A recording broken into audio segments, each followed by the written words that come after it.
Go ahead.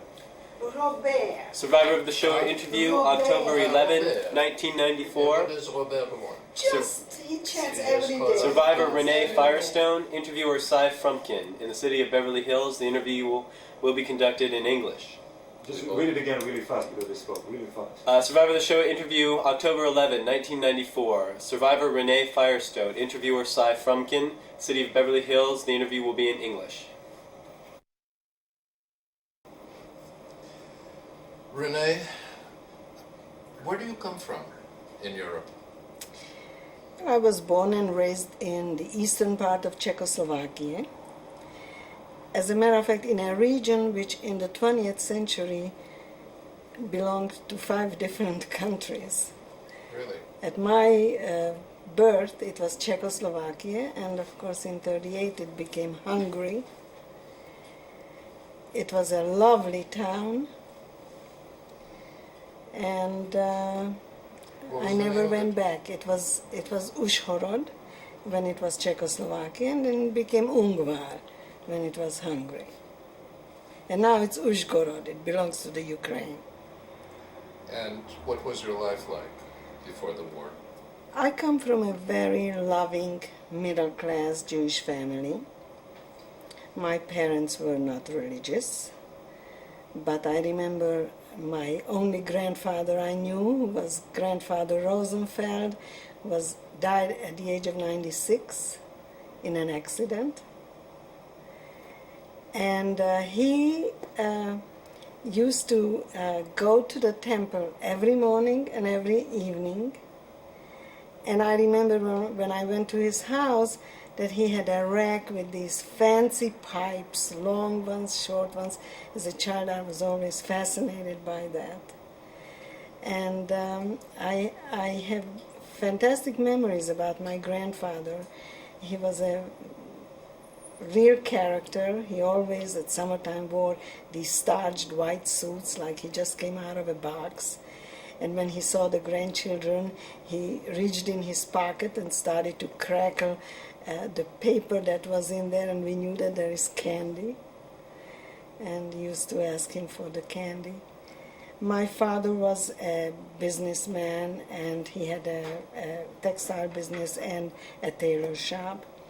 He was a very fine craftsman. My mother, when she was young, before she got married, she was already a businesswoman. She and 2 other sisters went to Vienna, and they had a millinery shop. And then when my mother got married, then she became a housewife. I have a brother who is 4 years older than myself.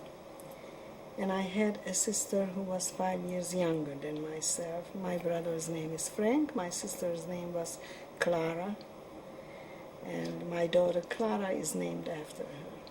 You were about 16, I think, when the war began in Europe. I was 14 when Czechoslovakia was split up and we became Hungary. I was 14 years How old. did that affect the Jews in your town? Were there a lot of Jews in your town? Yes, it was a small town of about 32,000 population, and maybe a third was Jewish. You said you were not religious, but you were somehow involved in some Jewish affairs. I understand you were a member of the Maccabi. Well, after the Hungarians took over. Before that, I belonged to an organization called Sokol, which was also an athletic Czech organization.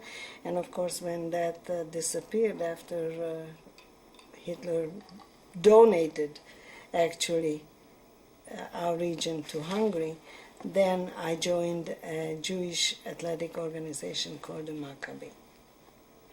So you were already involved, you knew that you were Jewish? Oh, absolutely, but we kept hardly anything. There was no kosher home in my house. So you went to a general public school? Yes, yes. And even under the Hungarians there was no discrimination, there were no anti-Jewish laws?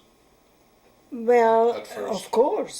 Of course, they began pretty early, and you know, we were sort of slowly, systematically reduced to second-class citizens. But for a while we were still free. We were still in our homes. The family was together. And then they started to take the men into forced labor camps. And so my father was taken for a while. He was later released and came back home.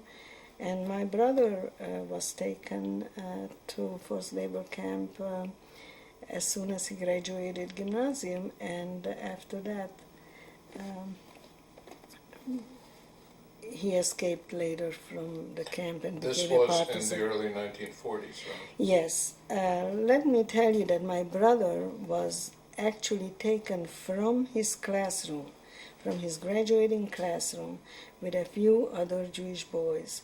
They were taken out of the school and they disappeared. I remember that my parents were devastated. The government didn't want to tell us where they were. And my mother hired an attorney, and the attorney told my mother that the two of them will do everything possible to find out what happened to these boys. They found out that they were taken to another city called Munkacs, or Mukachevo, and they were taken in to one of these castles that the Hungarians used as a torture place. And they beat up and tortured these boys, accusing them of dispersing communist propaganda. Now, my brother had never any political affiliation with anything, so we knew that it's just And he managed to escape? He was finally, my parents paid and released all the boys. All of them? And then they came back and they graduated gymnasium. Were there any other specific anti-Jewish laws? Did the Jews have to wear a yellow star? Well, later, yes. Later we had to wear yellow stars, and we had a curfew. My father's business was taken away from him. I would like to tell you a little incident about my father's business, because at one point there was a non-Jewish family, a shoemaker who had about 9 children, came to my father and asked him to take his 13-year-old boy as an apprentice in his business. And my father took pity on him and of course took him in. Not only took him in as an apprentice, but he brought him into our house. And he grew up with us as a brother. And at the end, when we were taken to the brick factory, to the ghetto, my father wrote a letter to him to send us some supplies. And the answer was that he's not going to risk his life for us. Now, this is a young man who took over my father's business. When they said that a Jew can no longer own a business, then my father said, well, this is a Gentile son of mine. I can trust him. And he gave him the business and the money. He owned everything we owned at that point, and he wouldn't help us. So these are some of the stories about our neighbors and friends and how they supported us when we were in trouble.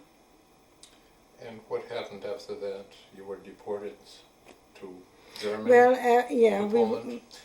Let me just ask you this. All this time, mass extermination was going on, mass murders of Jews in Poland and elsewhere in Eastern Europe. Were you aware of that? Yes. Did you know? Let me tell you that in 1940, as early as in 1940, those Jews in my hometown and in our region who couldn't prove that their ancestors were there in 17, I don't remember exactly the date, those were deported.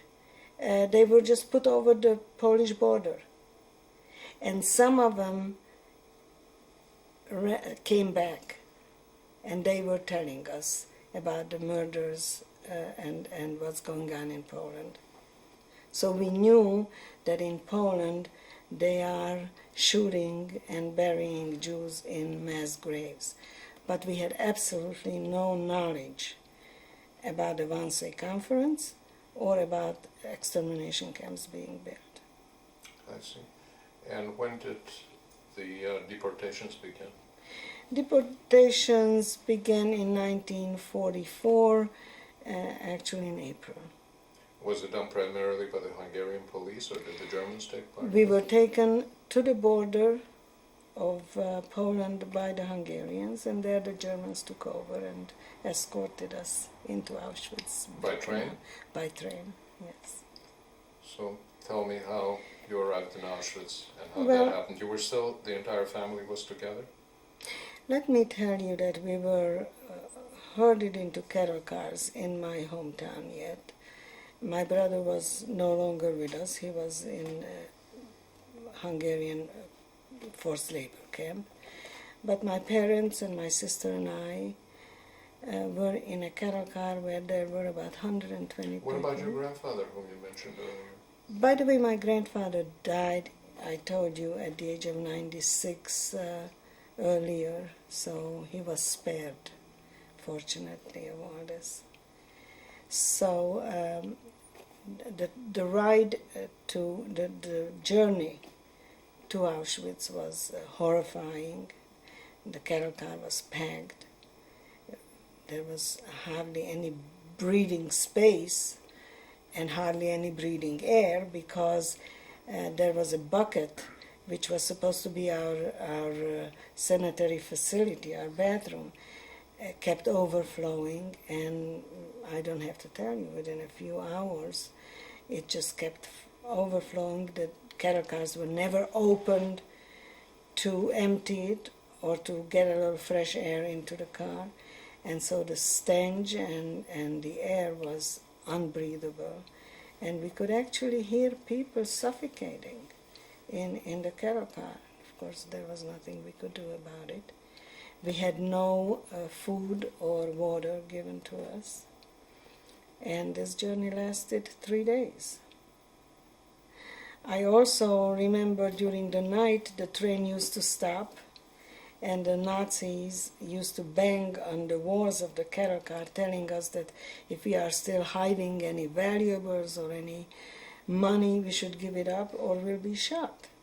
And while they were talking to us, we could hear on the outside the shooting and screaming, and we were convinced that they are searching and killing these people.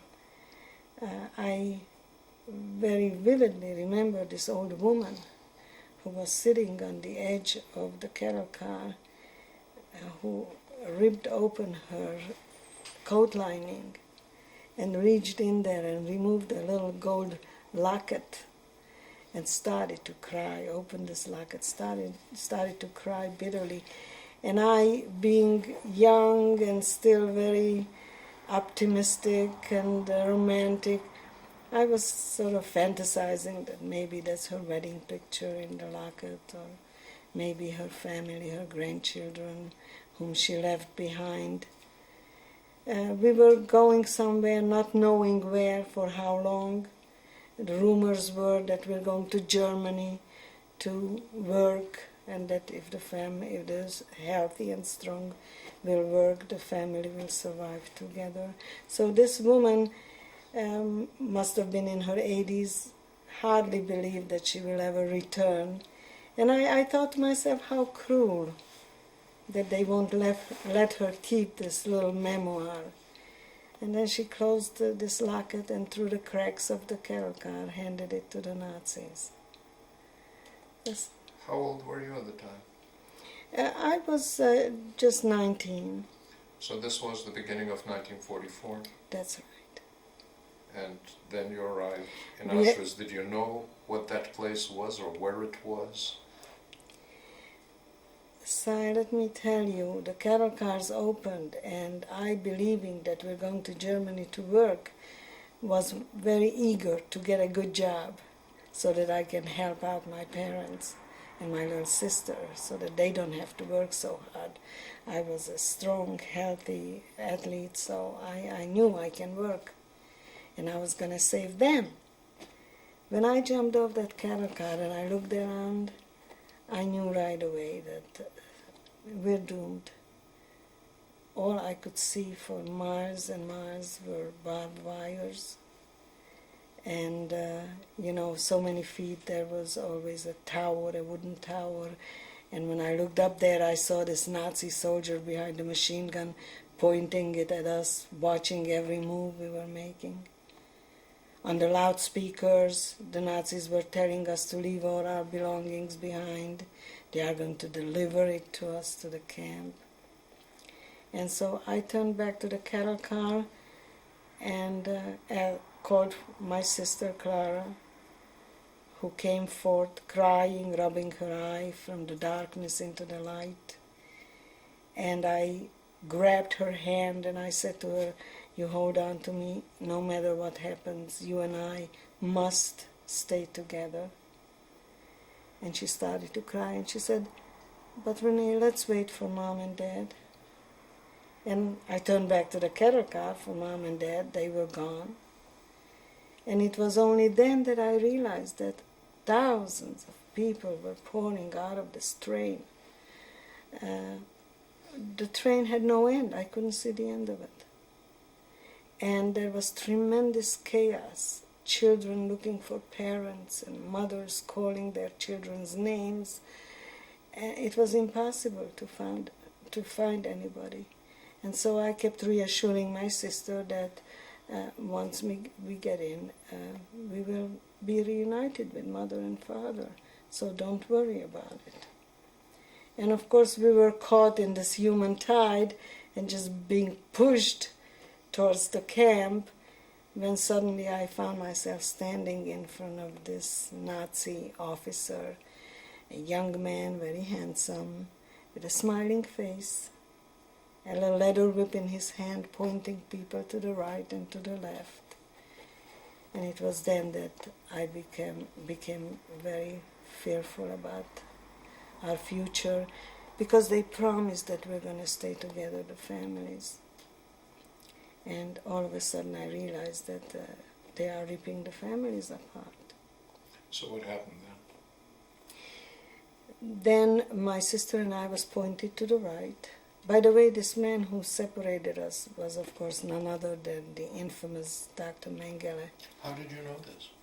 We didn't know it then. I'll tell you later how I found out who he was. I had no idea who he was. And my sister and I were marching towards the camp, not knowing what's coming. And suddenly my sister noticed that my mother is going to the other side. And so she wanted to run away from me, and I grabbed her and I said, "Don't go anywhere, you're going to get lost, you're not going to find Mother, and then you're not going to find me either. So please don't go anywhere." And we were taken into an underground dressing room. And here, surrounded by Nazi soldiers and vicious dogs that were growling and barking at us, we were told we should get undressed, we're going to take a shower. So we were waiting for the soldiers to leave so we can get undressed.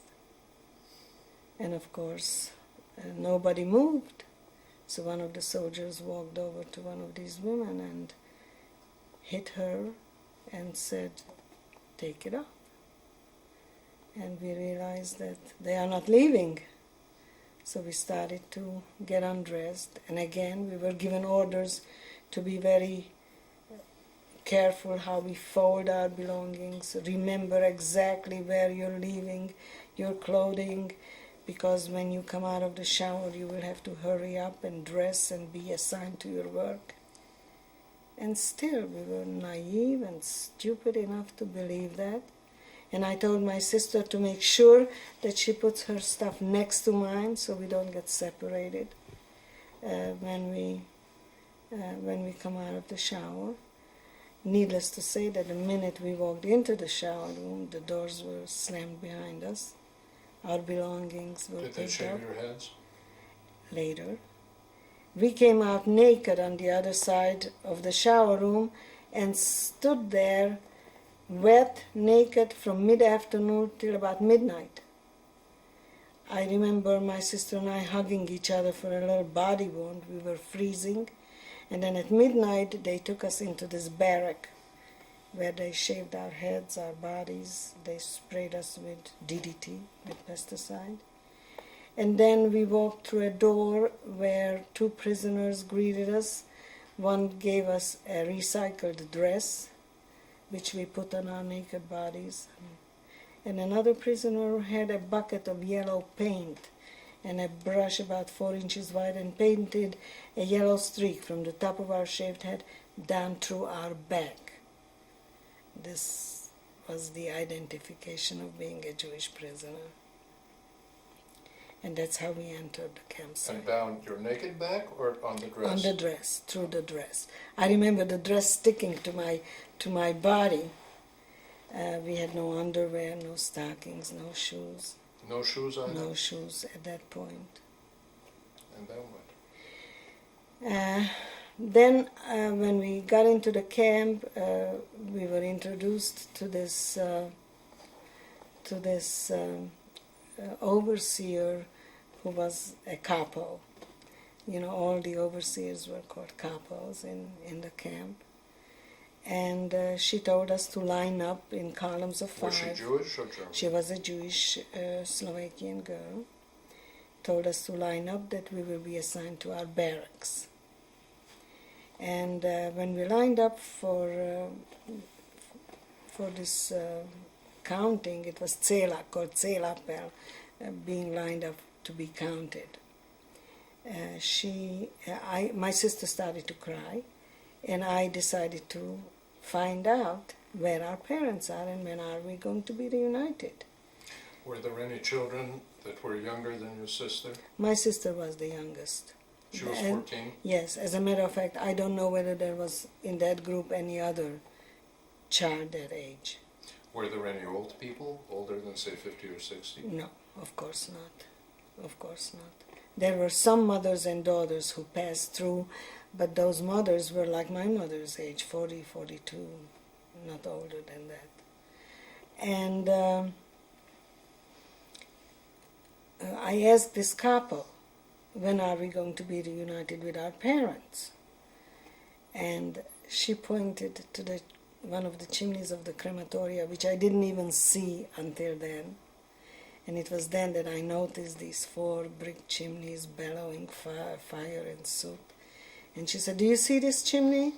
I said, "Yes." She says, "There go your parents. And when you'll go through the chimneys, you'll be reunited." And I turned to my fellow prisoners and I said, "What is she talking about? What does that mean?"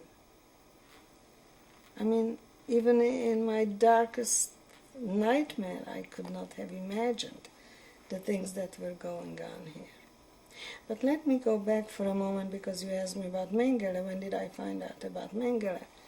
When we were permitted to walk into the barrack from standing outside after the shower, one of my neighbors, a young girl, one of my neighbors, tapped me on the shoulders and pointed to this Nazi officer, who was the same officer we met on the railroad station. And she said to me, "He's asking for you." And I looked over there, and this officer was waving to me. Now, you must understand, we were totally naked. I still had my hair, my blonde hair. And I turned away, pretending that I didn't notice, didn't see. And this friend again said to me, "You better go over there." I will never forget, I come from a family where my father, I don't think, ever saw me in my slip, not naked. And here I'm standing, how am I going to go over there? So I crossed my arms, I didn't know where to hide myself. And when I went over there, he was with another doctor. I think his name was Dr. Klein. And they took me sort of away from the group and took me to a light which was in the ceiling. And he took his leather whip and put it under my chin and lifted my head with the whip. And I heard them talking to each other. And then he turned to me and he said, "Why are you here? Warum bist du da?" You spoke German at the A time? little bit, yes. What I learned in school. We were bordering with Czechoslovakia, so we had to learn German in school. And so I told him, because I'm a Jude. And he looked at me, and then he asked me about my mother and my father, what religion were they? And I kept saying, Jewish, Jude. How about your grandparents? He said, and went through all 4 grandparents. And I kept insisting that they all were Jewish. And he got very angry with me, and he looked at Dr. Klein, and he said to him, I remember, "Das ist unmöglich." That is impossible. And at that point I turned back and I saw my sister being already shaved. So I was afraid that she's going to pass through and I'm going to lose her. So I just turned around and walked away. And one of these couples came after me and hit me on my back. I thought my back is going to break. And said to me, "Szak Rev," in Polish. And then in Yiddish, she kept saying to the girls that I'm lucky that I wasn't shot. That anybody that walks away from Mengele like that is usually shot. So that was my first lucky day, I guess, to survive. Did you finally get a chance to go to sleep? You must have been up for a couple of days. Oh, for a long time we didn't sleep. Let me also tell you that first night when we got into the barracks and we were put up into these 3-level bunks. I was on the top of one of the bunks. There were 12 of us, 6 facing one direction, 6 facing the other direction. And we tried to rest at least. We were exhausted, we were frightened, we didn't know what next day will bring. And one of the Polish girls in the barrack started to sing Yiddish. Now, I didn't understand the language. I didn't speak Yiddish. But just from the sound of this song, I knew what she was singing. It was my first touch with my Jewishness. I just somehow knew what she was saying. And she was singing the song, My Yiddish Mama. And I remember we all cried through the whole night.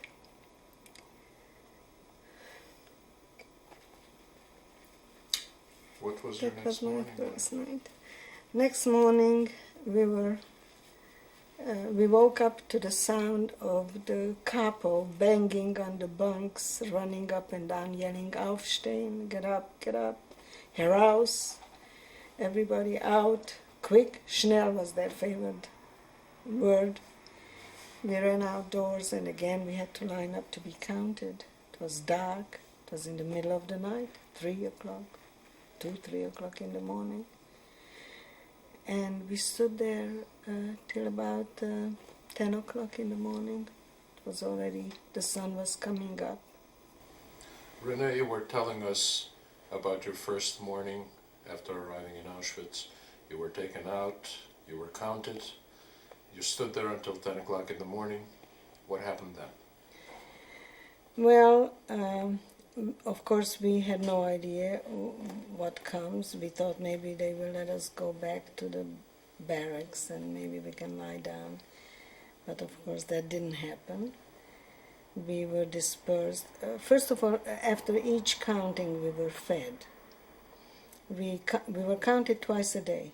We lined up in the morning and then lined up around 3 o'clock in the afternoon. And if they found everybody, if everybody was accounted for, then we were fed. But the first time we lined up, I remember they brought out 3 blankets and laid it out in front of our lineup. And I was looking at those blankets. I didn't know what they meant, and I could see the blankets moving. So after we were dispersed, after we were permitted to move around, I asked, what were those blankets they brought out and then they took them again away? So they told me that there were some people who came in with diabetes and they took their insulin away from them and they were dying right in front of us, but they had to be accounted for. So they dragged them out in the blankets and put them down in the lineup. And then in the morning they brought these 2 big barrels of so-called food. They called it ersatz. It was some kind of a liquid that looked like coffee or tea, tasted more like dishwater, but it was hot. And we stood out there freezing half of the night. And then I realized that not everybody's going to get some of that. That the first prisoner was handed a bowl and she went to the barrel and she got some of this liquid. Then she came back and was going to share it with the 5 of us. Well, in the beginning we shared, but later on, as time went on and we were starving, whoever was up front had some of the liquid. By the time the bowl reached the 4th and the 5th prisoner, there was nothing. And so from then on it became a fight every time we did the lineup. Who's going to stand up front and who's going to be in the back. And then later we found out that without any warning, Dr. Mengele arrived after lineup and was selecting for the gas chambers. So every morning and every afternoon you had to figure out where you want to stand. You want to fight your way to the front of the lineup because you're so hungry that you may not make it to the afternoon lineup. Or you will manage to survive till the afternoon, then you really want to be in the back and hide from Mengele. Didn't they hand out bread? In the afternoon. In the afternoon lineup they brought back these barrels with the similar liquid, they called it soup, and we received a slice of bread. And I remember on Sundays they gave us a slice of, either a slice of horse meat salami, or they gave us a little bit of margarine. You had to put your hands out like this. They slapped the margarine there, or occasionally they gave us a spoonful of a marmalade, which later we found out was made of sugar beets, something black like molasses. And I will never forget the first day when they gave us this molasses and they slapped it into our hand. My little sister Clara went like this, threw it away, and then she wiped her hand and shivered. She never touched it, never touched her soup. She couldn't drink out of that bowl that 4 people already handled. And so she was starving. The only thing she ate was the slice of bread that we received. What about soap? What about keeping yourself clean? Laundry? Nothing. Probably that was the worst. And of course later on, because of that, we were filled with lice. But water was, we had no access to water only when we went to a barrack called the latrine barrack, where we could not go individually, we were taken collectively. Usually the couple and some Nazi soldiers, again with the dogs, taking us into the latrine barracks, where we had to choose whether we want to fight our way to the water, there was water spouts in that place, or you have to fight your way to the bathroom. And the reason was that this wasn't happening every day. Sometimes 2-3 days you didn't go to the bathroom. So when you got into this latrine barrack, you had to decide what you want. You want to rinse your dress out, or you want to wash your face, or you want to have a drink of water, or you want to go to the bathroom. And the Nazi soldiers standing around laughing at us, making fun of the women sitting on the bathrooms or standing naked, washing themselves. I only know that this humiliation remained with me forever. I am embarrassed when I see somebody being embarrassed. I feel for them. This is the kind of humiliation that destroys your humanness. It is, you just feel totally naked, totally vulnerable.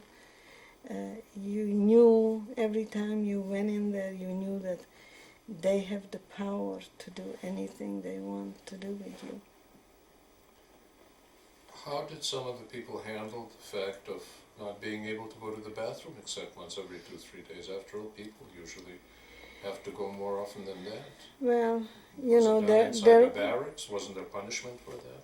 If they found you, not inside the barrack, but maybe somebody did it behind the barrack or something. Or you could walk out of the barracks? If we were outside all day. I see. We were outside all day. We were permitted to go into the barrack only in after the afternoon sail up to be settling down for the night. But we were in the dust, in the dirt, in the snow, in the rain. We were all the time outdoors. But you didn't go to work? No. Auschwitz-Birkenau really was not a labor camp or a work camp. It was strictly an extermination camp. And we knew that that's what we are there for, and we accepted it. Did they take you to a delousing station at one point? In between, to kill the lice? I went through once delousing, and that was because I was selected out by Mengele to be taken to another camp next to the C lager where I was. The B lager was emptied the week before. I like to tell you about that because the B lager at that time was occupied by midgets, non-Jewish midgets, where they brought in the whole families, the parents, the children, the grandparents, and we were so jealous that they were permitted to stay with their parents, and we were separated, not knowing where our families were. And one night, as we were walking into our barrack to settle down, we were told that no matter what we hear, we may not come out or look out. And that night, in the middle of the night, we could hear screaming and shooting, and we could understand that there is an action going on in the camp next to us. And next morning, when we woke up, we found all these midgets piled up like logs in front of their barracks. It was around September, at the height of the final solution, at the height of the exterminations, and the crematorias were burning 24 hours a day, and apparently there was not room in the crematoria for these people, so they gassed them overnight, and then they were sitting there for about 3 days until they were finally slowly taken into the crematoria and disposed of. And so a week later, I was selected from my camp going into the other camp. It was then that I was separated from my sister Clara. And when Mengele pointed me to go to the other side, I tried to run back to my sister because I knew she was weak, she was very skinny. I knew she will not take a chance. So I ran back to her, and Mengele caught me and handed me to the capo. And the capo beat me brutally and pushed me back to the other side, and we were separated. But we arranged to meet at the wires, through the wires, every morning at a certain place, so that we can wave to each other and tell each other that we are still alive and we're still okay. And on Yom Kippur in 1944. We were worried before Yom Kippur that something is going to happen because the Nazis always had something in store for us during holidays or on Shabbat. And I came to the wires and my sister didn't show. And I thought maybe she was just upset because of the holiday, and I thought maybe the following morning, and she didn't show then either. And when she didn't come the third day, I knew that something happened to her. After the war, I found out that there were big selections in the sea lager and that she was selected out to be killed that day. And what happened to you after that? You were now in a different camp, which was no longer a selection camp? Yeah, still, it was no different. It was just getting busier because the last groups of Hungarians were brought in at that time, and the Greeks, Salonika was emptied, and the Salonican Jews were brought in. Some Italian Jews were brought in, and some Dutch Jews were brought in after us, and those were the last transports, and it was getting very busy in Auschwitz. So then a few months later we heard that they are going to evacuate. Let me just tell you that in September, before my sister died yet, there were Americans flying overhead. We saw these little silver dots glittering in the sunshine, and everybody yelled, the Americans, and the sirens were going, and the Germans went into the bunkers, and we stayed outdoors, and we were hoping that they are going to just bomb the whole place to pieces, including us. We didn't care. But they didn't. They flew over Auschwitz-Birkenau, and then we heard bombing. There was about 8 kilometers from us a factory, IG Farben Auschwitz, and I presume that's what they were bombing. It was an artificial rubber factory. Yeah. There was a docent at the Wiesenthal Center who was one of the pilots, and they were under express orders not to bomb Auschwitz. I know. And even if they didn't bomb Auschwitz, if they would have just bombed the railroad before it reached Auschwitz, thousands and thousands of Jews and others could have been saved. You know, probably my biggest shock was really after the war, when I found out that so many non-Jews were also murdered in Auschwitz. Did you know how the war was going at that point? No, we didn't, but we knew that the Americans were in the war because of the planes. And I don't know how those who told us that those were American planes, how they knew. But there was an underground in Auschwitz. And so apparently... Did you have any contact with non-Jewish prisoners? I had contacts later with one Polish political prisoner who was a doctor in our camp in Libau. I think it was in 1944 that one of the crematoria was blown up by the underground in Auschwitz. Were you there when it happened? Yeah, that was just before they took us away. Yes. What happened? Were there any repercussions to you? Not to me. The underground, of course, one of the women who smuggled in the dynamite was hung with a few other people. As a matter of fact, you know Freddie Diamond? Yeah. His brother was hung, and he watched it. So, but to us we just knew that there was an explosion, and we knew that the crematoria was bombed. And then they decided to evacuate you?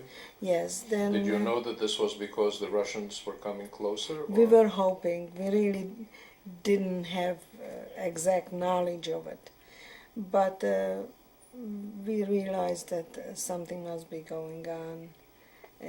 during the war, in the political war. And so they told us that they are going to liquidate the camp. And I was sent on a death march. Were you evacuated again by train? Was it just as bad as the first train? Let me tell you, that was the time when we were deloused again. We were taken back into the showers. The truth is that we did not know that there is a difference between the showers and the gas chambers. And every time they took us in there, we didn't know what's going to happen to us. And so we feared that we are going to be finished. It was pouring rain that day, icy water. And so they took us, we took this shower, and then they hauled us outside naked. And we stood there from morning uphill till about 4 o'clock in the afternoon in that icy rain. And that's when the second miracle happened. The night before, I was burning up with fever. I used to have tonsillitis very often as a child. And that night, I became very ill. And there was a mother and a daughter by the name of Farkas. They were from Hungary. I didn't know what happened to them after that. And Mrs. Farkas, the mother, in the morning saw that I can't stand on my feet. So she stole somewhere a blanket, I don't know where and how, and she wrapped me in this blanket and she dragged me out for Célapel, which she have not done it. I would have been finished that morning. She dragged me out, and I went through the shower and the icy water, and then I went on this death march, about 60 kilometers, where we were again put into cattle cars. And in this cattle car, my prisoner friends surrounded me and hugged me for body warmth. And I arrived to the next camp, to Libau, totally recovered. The icy water brought my temperature down, and it was just a miracle. But you would not recommend this for people today? I don't think so. I don't think that's the way to cure sore throat. So then what happened? You arrived in Libau. Was it very far?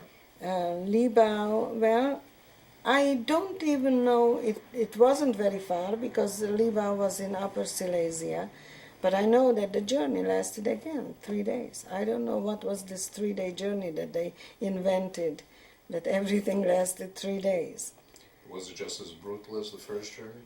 Well, I was out of it. I was sick and I had temperature and I really was worried that I'm not going to make it. When we arrived and I realized that I can walk, I can stand up, I can walk, they unloaded us at the railroad station and we walked through this little town where they never saw a Jew before. And we later were assigned to work at a crop factory. How many were there? How many people in your transport? In this group there was about 200 of us. And I remember that the foreman who took a liking to me afterwards told me that the population in that town was talking about the Jews being brought to the factory. And they said, oh, now we know how the Jews look, with our shaved heads, in this rag that we were wearing. They thought that that's the Jews are. And then somebody asked, and where are the horns? So it is not a myth that that's what people thought of Jews. And this was a factory that belonged to the Krupp? To the Krupp, yeah, arms Krupp. maker? There were 4 factories. One was producing ammunition. One was producing boxes for the ammunition. We did schneekette, snow chains for tanks. And Were you working together with civilian laborers or slave laborers? Or with Ukrainian slave laborers. And there was next door to us a French political prison, male prison, and those French boys were also working in our factories. So you did have contact with people who were not in the camp? Right, and the French prisoners somehow knew what was going on. I wouldn't be surprised if they had a radio or something and listening to BBC, knowing what was going on in the war. So we had some news that the war is going bad for Hitler. This was the end of 44, beginning of 45. That's right. That's right. Did they do anything nice for you for Christmas? No, I don't remember doing anything nice for us for Christmas, but I remember in the height of the winter they caught some Dutch girls hiding in the factory, not working. And we had a commando Führerin who was, 5'2". She was a very short, hideous woman who was mean and a prisoner or no, German, an SS. And she tied these three women outside, and she poured water on them and left them freeze outside.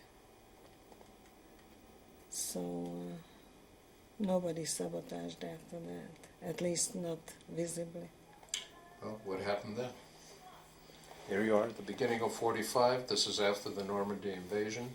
The Allies are rolling across Europe. The Soviets are advancing into Germany. What was happening? Well, in the last days before liberation, during the night we heard bombing, and we went outdoors, and we saw the Stalin candles. These were flares which the Russians dropped in midair with a parachute, and they were just hanging there in the air, lighting the whole area. And we heard the bombing. And again, we were hoping that they will bomb our factories, because we did not know that that's the end, really. We just knew that the Russians are close and that they are bombing around us. And this was going on for a few nights. And then the last night, there were very heavy bombing around us. And next morning, we were not called for Zählappell to be counted. And we were afraid to walk out, because we thought that maybe the Nazis are waiting for us with machine guns. We were convinced that they will not let us go, that in the last moment they will just wipe us out. And so we stayed indoors until later in the afternoon somebody said, well, I'm going out. I'm going to see what's going on. And we watched through the window as she walked into the middle of the Platz, Zählappell Platz, and she raised her both hands and she said, we're free. Apparently the French prisoners next door took a stovepipe and tied a white shirt on it, and were marching around their prison camp screaming so we can hear it, Nazi kaputt, Nazi kaputt. And so we ran outdoors, and we realized that the Nazis were gone. They escaped during the night.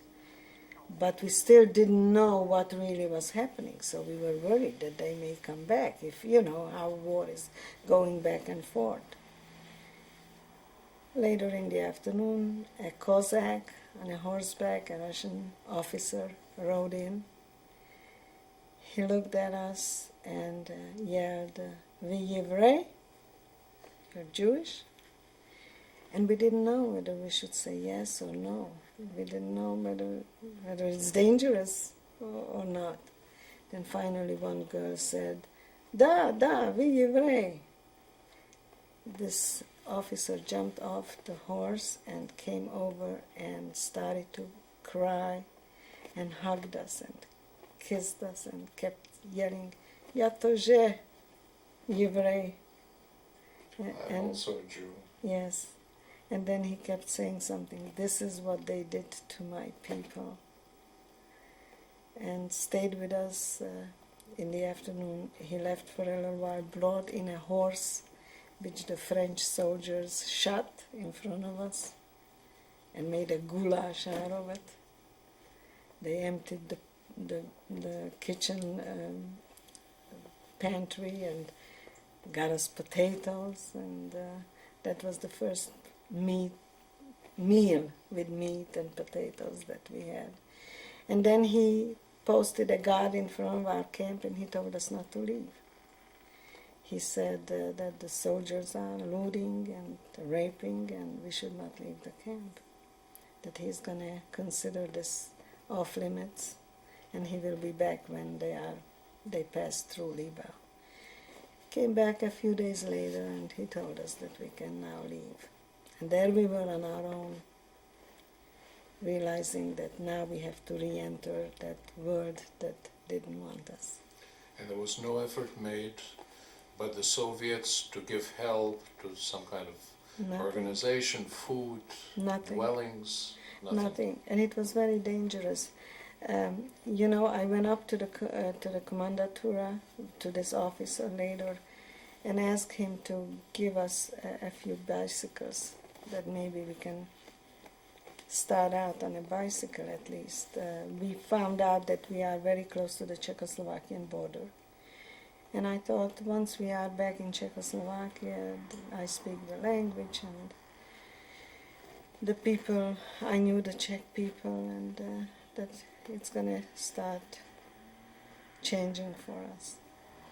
So he gave us 3 bicycles with the bumashkas, with the papers, to tell us that the bicycle is ours.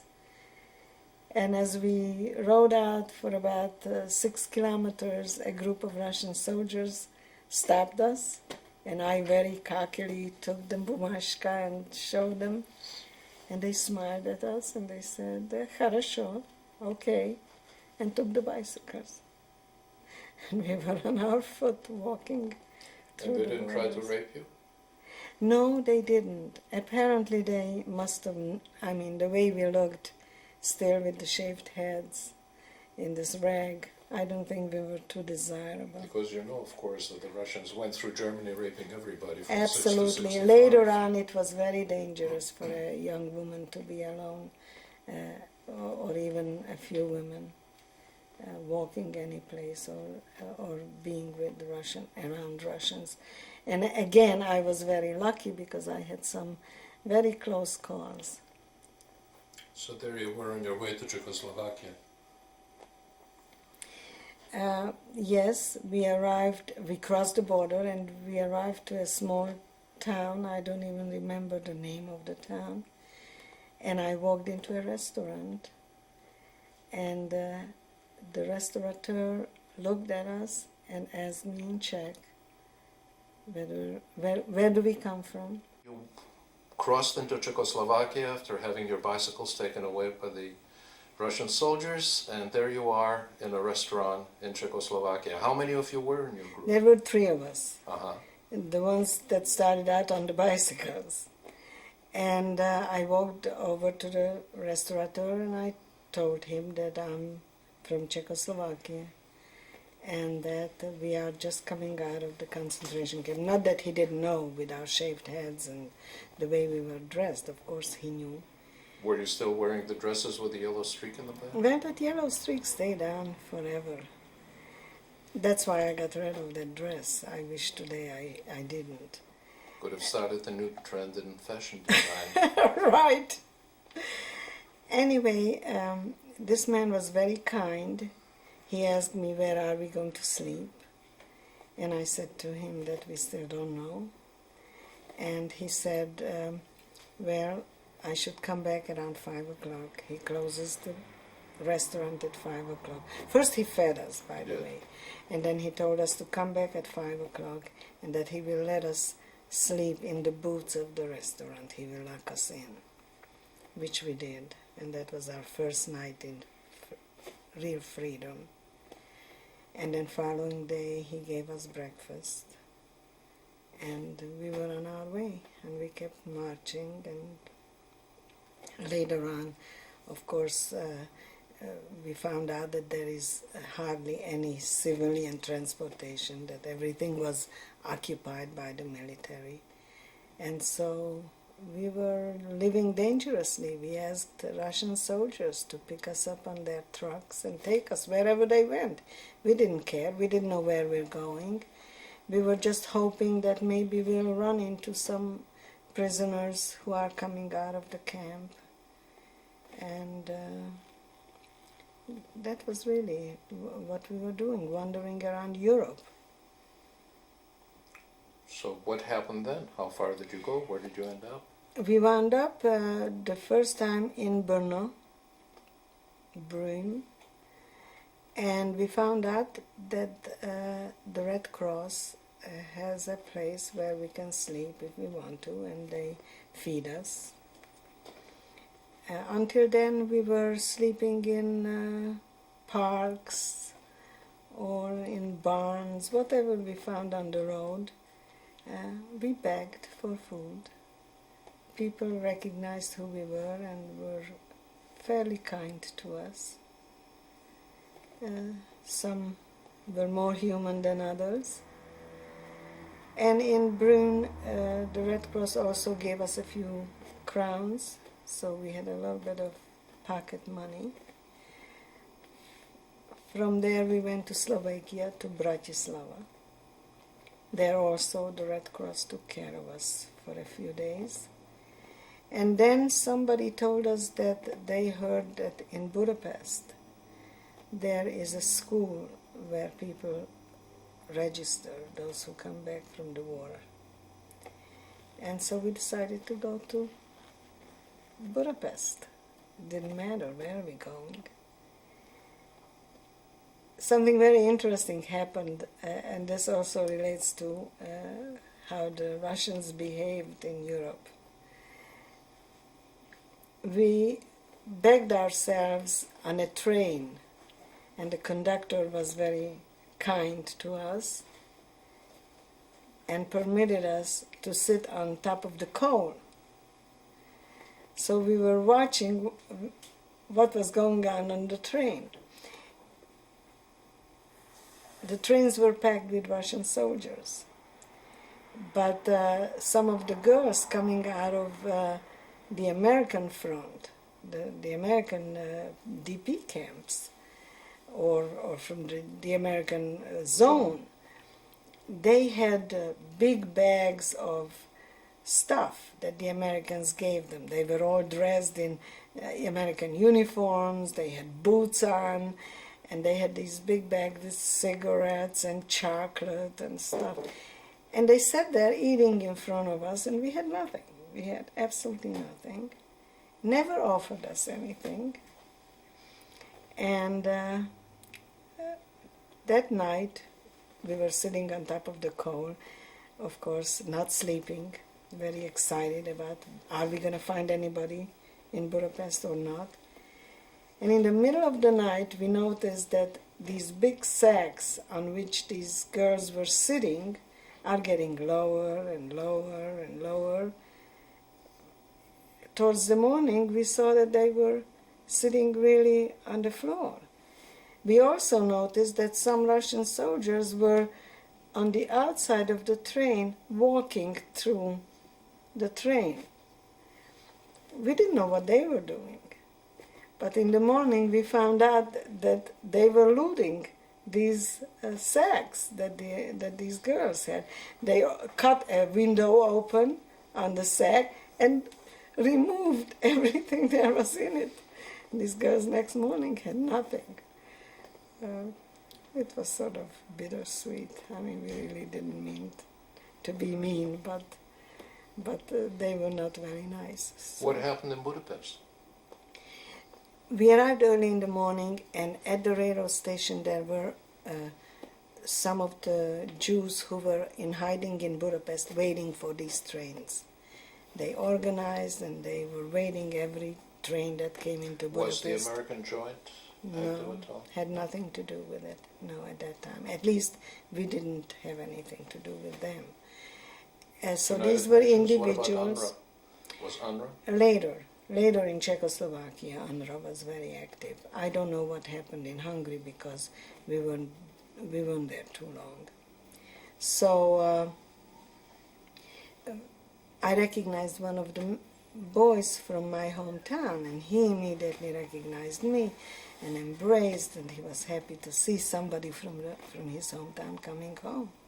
And he took us into the school, and the walls of the school were covered with paper, and alphabetically everybody signed in. So I went through the names, hoping to find somebody from the family, at least a relative, an uncle, an aunt, a cousin. Nothing. Found absolutely nothing. Was getting late. Was late in the afternoon. I started to cry, and he kept reassuring me, tomorrow we'll come back, don't worry, you'll find somebody. And as I walked out the door, I pushed the door open, and the door didn't give. Somebody was behind that door. And so I stepped back to let the person come in, and my brother was standing there. I found out that he escaped from the labor camp and became a partisan, a freedom fighter. In Czechoslovakia? Or in Slovakia, in the Tatry Mountains. He was with a ski troop, and there were some Jews hiding in those mountains, so they were supplying them. And we started to talk. Probably the most interesting story that I found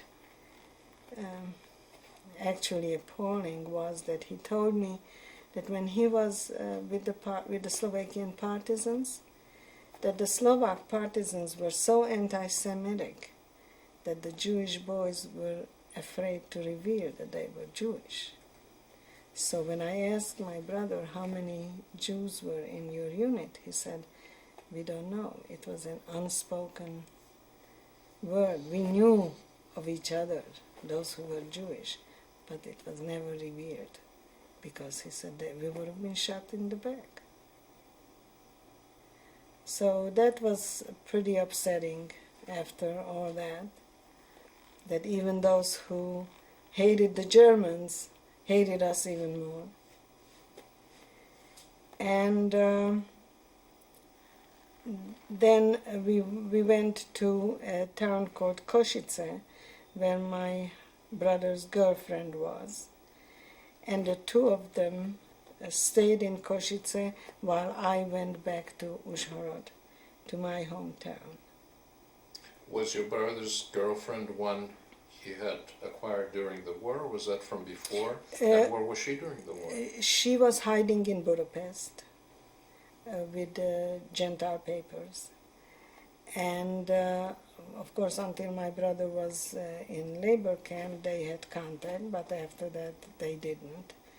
She also became very ill during hiding time.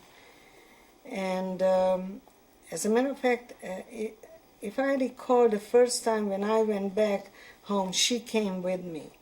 And I remember the Russian commando was in our home, and I walked in and I told him that I'm the Chazayka and that I owned the home, and they said, oh, that's all right, pick a room. They would let me stay in a room if I want to stay. And then I realized that that's not the way I want to live, and I'm not going to be there. And also our old housekeeper, lived upstairs in a little apartment, and she pretended that she was delighted that we came back. Of course, I'm sure she was worried that I'm going to ask back for the things that she probably took from our home, which I had no intentions doing. I didn't want anything from there. And she asked me what should she make for us to eat. And I said to her, take 2 dozen eggs and make dumplings out of them. And then take 2 more dozen eggs and beat it like scrambled eggs over it. And my sister-in-law, and now she's my sister-in-law, my brother's girlfriend, the 2 of us sat down and ate the dumplings with the scrambled eggs, which was a big pot. And then we went back. And you only took a few mementos from the house? I took a little package where I found, as I said before, my father's gold watch and my brother's bar mitzvah watch and my gold bracelet that my father bought me for my 18th birthday. Then we went back and we found out accidentally that my father, somebody saw my father in Theresienstadt in a hospital. So we decided to go back to Prague and go to Terezin. We found out that there may be a chance that it's him, and so my brother was looking for a truck, that if we find him, we should be able to bring him from Terezin to Prague, to a hospital. And again, accidentally, we ran into my husband, Bernard, who was in the forced labor camp with my brother earlier. And they embraced and were very pleased to see each other. And my husband, he had access to an UNRWA truck. And they went to Theresienstadt and went into a room where my father's name was on the door. And my brother went from bed to bed searching for my father and couldn't find him. And then he came back again, looked at the list, and sure enough, my father's name was there. So he went back again, and again he couldn't find him. And as he was walking out, somebody called his name. And he turned back and he said he faced this skeleton of a man.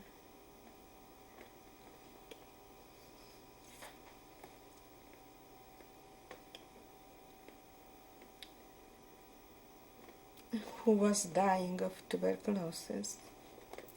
They brought them to Prague. We took them to a very famous tuberculosis sanatorium called Kirch. And a few months later, my father died. Before he died, he told us a very interesting story. He asked my brother whether on a certain date, whether he escaped from the labor camp. I mean, my brother told him that he escaped, and my father said, was it on such and such day? And my brother said, yeah, how do you know? My father said that he marked that date for himself because that night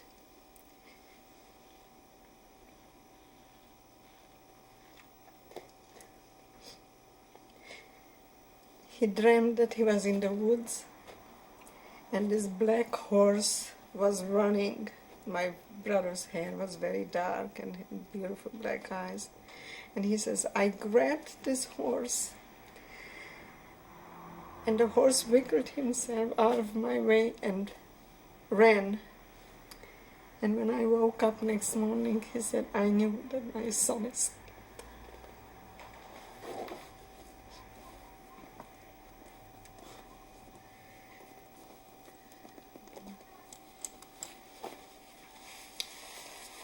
I'm sorry.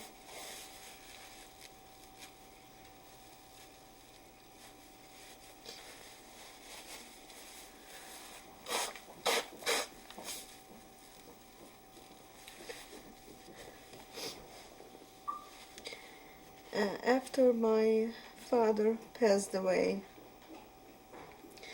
we both decided that we don't want to stay in Europe.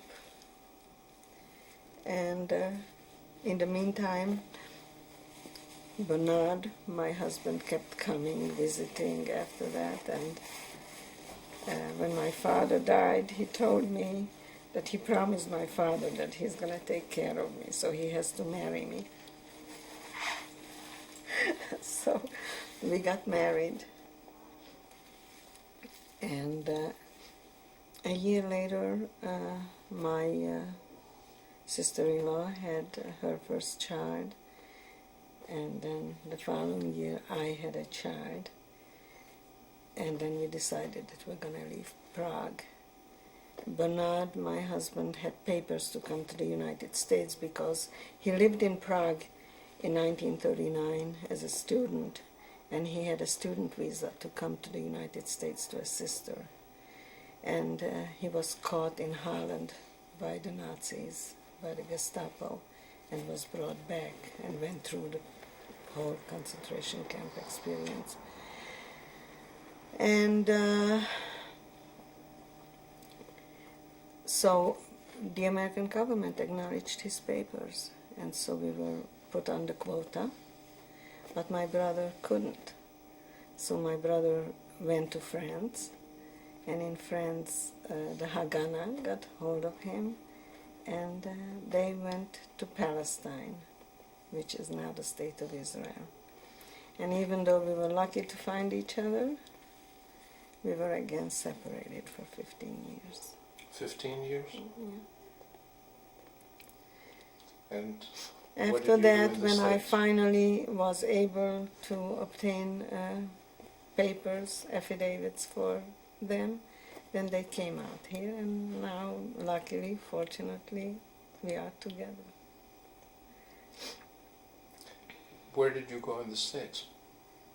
In America, where did you go? I arrived to Allentown, Pennsylvania. It's very interesting. I want you to know that I'm going next week to Prague, to my father's graveside, where I'm going to meet my brother, who is going to be coming back from Israel, where he's visiting now. And I'm going to go from Prague to Israel. So we will meet in the middle. And this is the first time that we're going to be back together and visit my father's graveside, on which, by the way, before we left, we engraved my mother's and my sister's name, since they didn't have a grave. And I came to Allentown, Pennsylvania on the 31st of October, 1948. And it will be on 31st of October that I'm going to be returning this time from Israel. And it was not planned. I just, when I saw it on paper, I realized.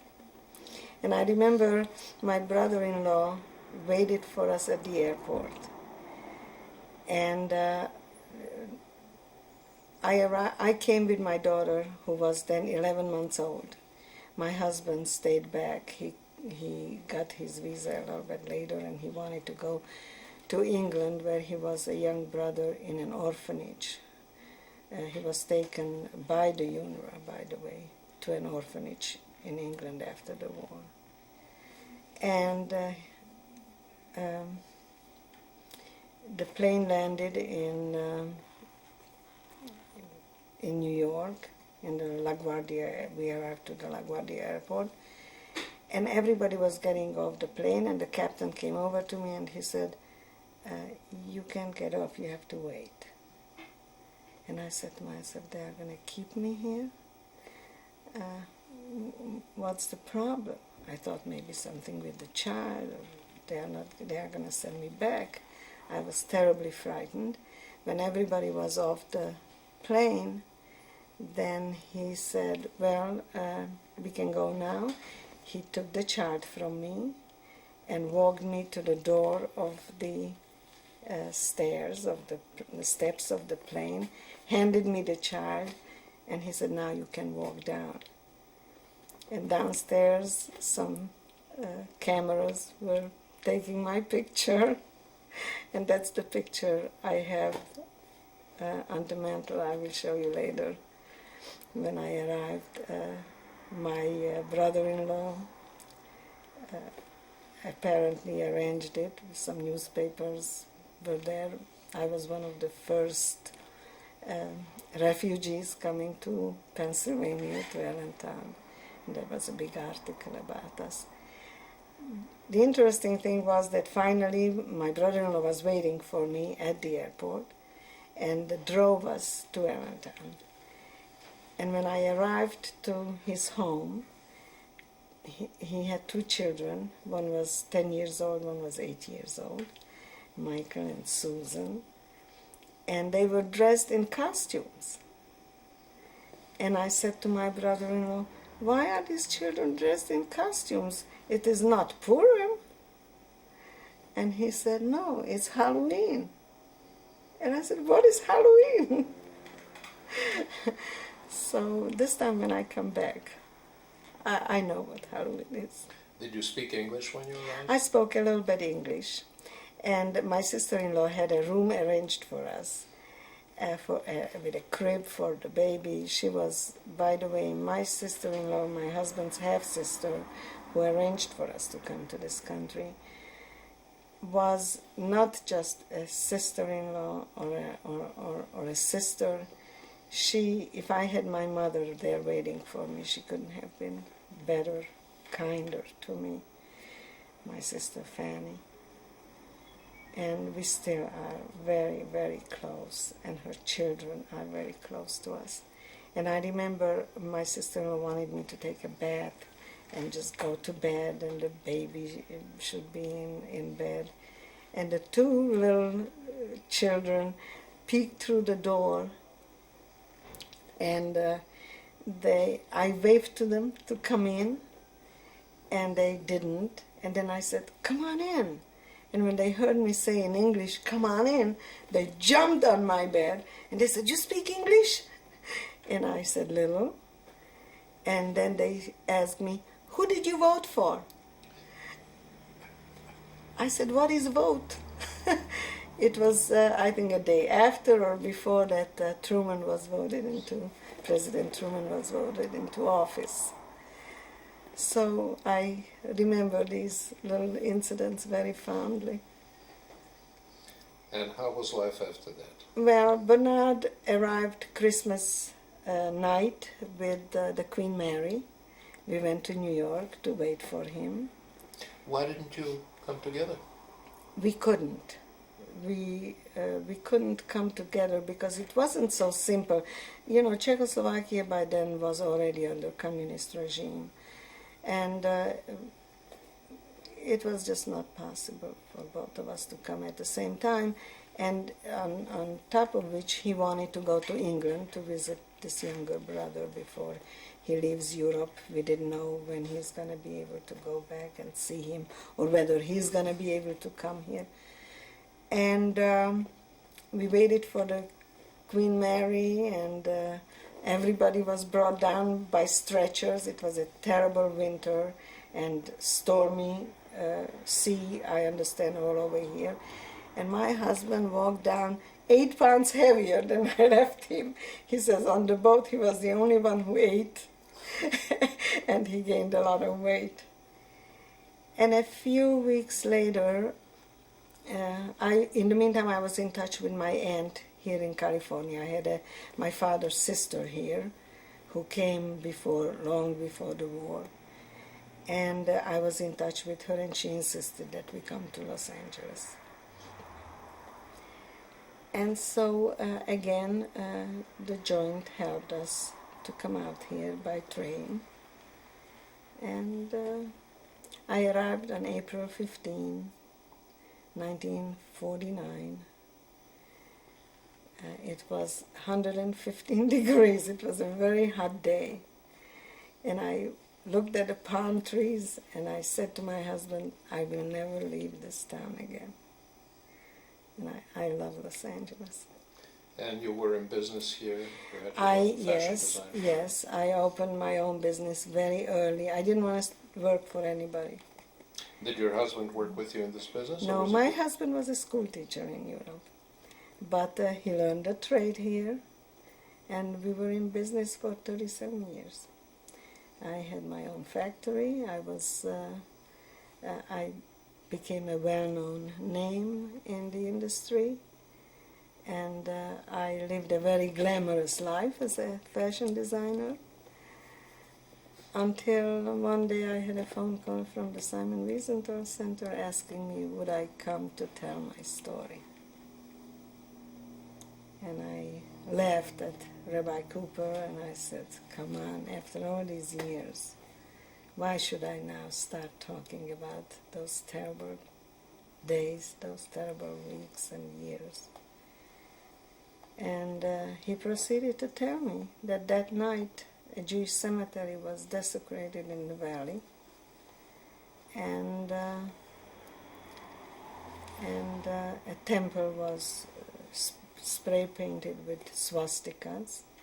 And when I heard the word swastika, I went crazy, and I hung up on him. I said, I have to think about it. And that night, I was back in camp all night in my nightmare. Next morning I woke up and I called him back and I said, I'm ready to talk.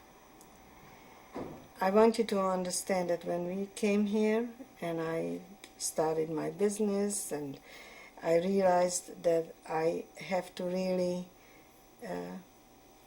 concentrate on a family, that we were a very unique little group of people from the age of 15 to the age of 40 maybe, that we had no children and no elders, that we have to recreate a new nation. So that's what we concentrated on, and that's what I did. And I didn't talk about the Holocaust, not even to my own child, until she came later and asked me. And then, of course, she got very much involved in the subject, and when she was, I think, 19 years old or so, she organized the first second-generation group in Los Angeles. And this is your only daughter, Clara? This is my only daughter. She has a daughter, Johanna, What's her who's name? named after my mother, and she's now in Israel at Bar Ilan University, becoming religious, which I never dreamed will happen, but we are delighted about it. And myself got involved at the time with the Simon Wiesenthal Center, and I became a public speaker for the Simon Wiesenthal Center. Soon after that, I had a conflict with the fashion industry and me talking about the Holocaust, and I quit my business. And You mentioned that you were successful in the fashion industry when you became active in the Simon Wiesenthal Center and became a public speaker on the Holocaust, and then you said that you broke away from the fashion industry and quit your business because they were not happy about your speaking on the Holocaust? I wonder if you could explain that. I had a conflict with it. I had a conflict with it. I had to be all the time on in the fashion industry, and I did fashion shows, and it just, I don't know, it just became trivia. And I had a hard time putting myself into from one mood to the other. And so I sold my business. For a while I was teaching a fashion class at UCLA, and then when Rabbi Cooper asked me to come to the Simon Wiesenthal Center, he and I were the outreach program. And I realized that it's quite important that we should tell our children about the Holocaust. It was then when we first began to hear about revisionists, and then later neo-Nazis and Aryan nations and all these anti-Holocaust groups. These groups that deny, not only say that the Jews are lying, but that the Holocaust, of course, never happened. And I realized that maybe that's more important at this time of my life than being glamorous. Well, I know that you have touched and changed literally thousands, maybe tens of thousands of lives. You are going to so many schools every school year. And this, of course, this interview is being done for the archives for the future generations. Is there any message, anything you would like to say to those who might be watching these tapes 20, 30, 50 years from now? When I speak to children, first of all, I tell them that I learned one very important lesson from the Holocaust, and that was that I would never judge people collectively. That I learned that each individual human being has to be judged by his own merit, who he is, what he does, how he acts. I also tell children that they have the power to change the world, that we, each and every one of us, by our actions and how we live our lives, are changing the world for better or for the worse. And I hope that my children will follow up, will not forget where they come from. I want to leave this legacy to them. I want them to learn from our past. And I hope that it will never happen again. We are leaving behind a 20th century, which was probably the most violent, most brutal centuries in the history of mankind. And I pray and hope that the 21st century will be better, not for my sake. I certainly I will not be here anymore, but for my children's, grandchildren's sake, and for humanity in general. I hope that the world will come to their senses, and that there won't be another Bosnia or another Africa or any of the genocides that occurred in my lifetime. Your story is certainly a testament to the brutality that human beings are capable of. And you mentioned some of the individual cases where friends or supposed friends betrayed you or didn't help you, and the help you didn't get in so many instances.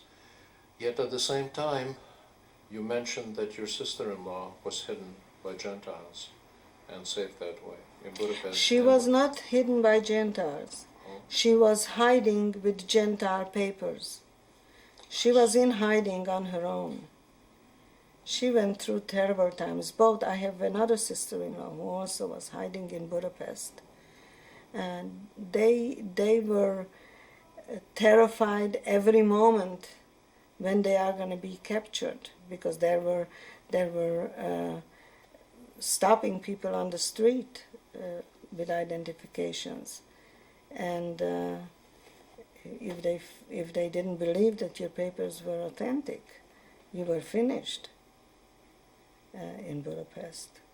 And men had it even worse, because if they felt that a man is not that his papers are fake, they just made them take off their pants. The Jewish men who were circumcised, and they immediately took them. In Europe, most men are not circumcised if they're Christians, correct? That's right. They weren't. I don't know today, but at that time they weren't. Well, I sometimes tell the groups that I speak before that I have never met a single survivor who doesn't know at least one, maybe several people who were saved by Gentiles. Would that hold true for you? Well, I happen to be fortunate enough to meet here in Los Angeles a man by the name of John Widener. I don't know whether you knew him. He was a Dutchman who organized an escape route from Holland through France into Spain and into Switzerland. He and his sister, as a matter of fact. And his sister was captured by the Gestapo and died in a concentration camp. And John escaped. And then he was captured again and escaped. And he tells a very interesting story. And I tell it to the children. He said that his father was a Dutch minister who he used to listen to on Sundays, and that his father used to end his sermon by saying, if you save a life, it is as if you saved the whole nation. And he says, I didn't know what my father meant. And then he told a little story, which says that a little boy was praying to God to please look at this world and save the people, because they are killing each other, they are hating each other. And the little boy said, please God, send someone to help us. And God answered, I did, I send you. He says, when I first heard what was happening to the Jewish people, he says, I immediately understood what I had to do. And he says, then it was no doubt in my mind that I must help. And it was that simple. I also met a woman by the name of Irene Updike from Poland, who hid, I think, 13 Jews in the Nazi headquarters, where she was a maid. I mean, there are amazing stories. The unfortunate thing is that there were very few of those. The Schindlers, the Raoul Wallenbergs, unfortunately very few. And I often wonder, and I heard Rabbi Heyer one day saying this, and I thought about it, that when they called the Wannsee Conference to arrange for this final solution, if there would have been some Schindlers or some Raoul Wallenbergs among those Nazis, how would have been the Holocaust recorded? What would have been the difference? I think you have some pictures that Yes, we could look at. I certainly I think do. that this is the right time to do so. Good. So why don't we do that? Renee, you mentioned Bernard, your husband, quite a few times, and I wonder if you'd like to actually introduce him to us. Well, this is the young man I married. His name is Renee Firestone, as you know. And we've been married, I think, 48 or 49 years. Fighting, loving. We took the whole gamut, did the whole gamut. Would you like to add anything to that, Bernard? Yes, mainly fighting. Well, I'm glad to see that all that happened has not deprived you of a sense of humor. So that's I'm so glad to see that you still laugh a lot. You're a happy person. You're enjoying life. And most importantly, you have made life so much better for so many thousands of people. Thank you. Thank you, Renee. That's the advice I give usually young couples. If they fight long enough, they will stay married long enough. Right. Thank you, Sai. Anything other than fighting that you might add to what makes a marriage last as long as yours did? Well, we've been working together for many years, No, you don't meet quite with them. devoted to each other. And of course you ahead. share 2 dogs. We've just lived a normal family life. We work together. We're in the same business. And we do the same thing all the time.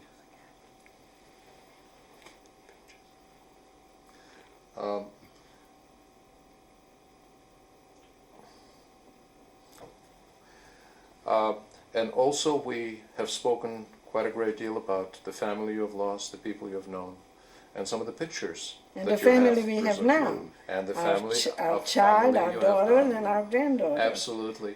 And I think that it would be very nice if you could show us some of the people in Certainly pictures, will. some of the people that you have. And I just want you to know that my granddaughter adores her grandpa.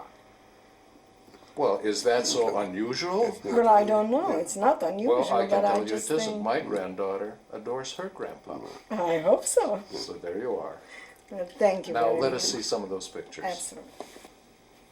And this picture is, on this picture is my father, Maurice Weinfeld. The picture was taken, I think, in 1918 or 1919. He was in the Austro-Hungarian army. And I am not sure, but I think it was taken in Ungvar, which was Uzhhorod during Czechoslovakia. And this picture was taken in Uzhhorod, Czechoslovakia, I think around 1932. On the picture is my mother in the middle, Johanna Weinfeld, maiden name Rosenfeld. On the right side is my father, Maurice Weinfeld. And I am on the left side, Renee Firestone now. This picture is really a treasure for me. I recovered it just recently. It's a picture of me at the age of maybe 12. I used to dance on all kinds of social dinners and charity events. So it's hard for me to believe that that's me. It was done in Uzhhorod, Czechoslovakia, just before the Hungarians took over the region. Probably around the same year, 32, 34 maybe. This picture was taken about the same time, 1932, 34, between that time of my little sister Clara Weinfeld in Uzhhorod, Czechoslovakia, probably performing the same time I was performing. This is again my little sister Clara. This picture was taken at the river Uzh of my hometown, Uzhhorod, which was named after that river. And this picture was taken shortly before they took us away from home. She was 14 years old, and she died in Auschwitz. 1938 probably. By the way, I made a mistake on the previous picture of my sister. It was taken probably 1944, just before they took us to camp. This is my brother, Frank Valenta now, changed his name from Weinfeld. And this picture, I think, was taken in Israel. He went to Israel when I came to the United States. I have no idea where or what year. He still looks very young then. This is me. The picture was taken right after the war, probably in Prague, Czechoslovakia. This is new hair after my shaved head. This was the first hair that grew out. And I don't know why, but when I look at this picture, my eyes are crying. Maybe it's just my fantasy. It was taken in 1945. I was here 21, I'm not sure. This is my husband and I. The picture was taken in Prague. It really is not our wedding picture, but since we don't have a wedding picture, this is what we're using as a substitute. It was the picture was taken in probably 47.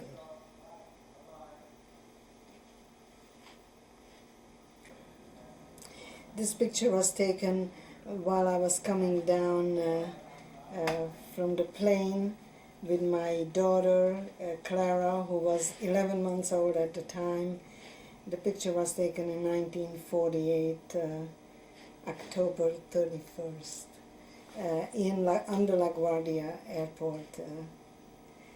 We arrived to New York and then went to Pennsylvania. This is my daughter Clara. She was named after my little sister who died in Auschwitz. The picture was taken in Los Angeles. I'm not sure, but I am in the late 70s or early 80s. I'm not sure. This is my granddaughter, Johanna Spector. The picture was taken, I think, 2 years ago in 1992 in Los Angeles.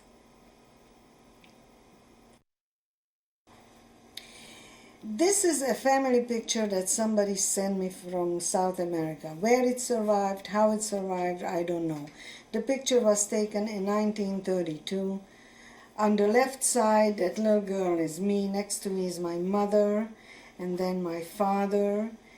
And next to it is my father's sister, Berta Jakubovic was her name, and my uncle, Joseph Jakubovic. And the bride is their daughter. Her name was Julia, and she was my first cousin. And the groom was also my first cousin, and his name was Dr. Fred Weinfeld. Next to him is his mother. I don't remember her name because she was remarried, and I don't remember her name. And next to her is her second husband. The two people on the end, I don't know. They were some second aunts and uncles.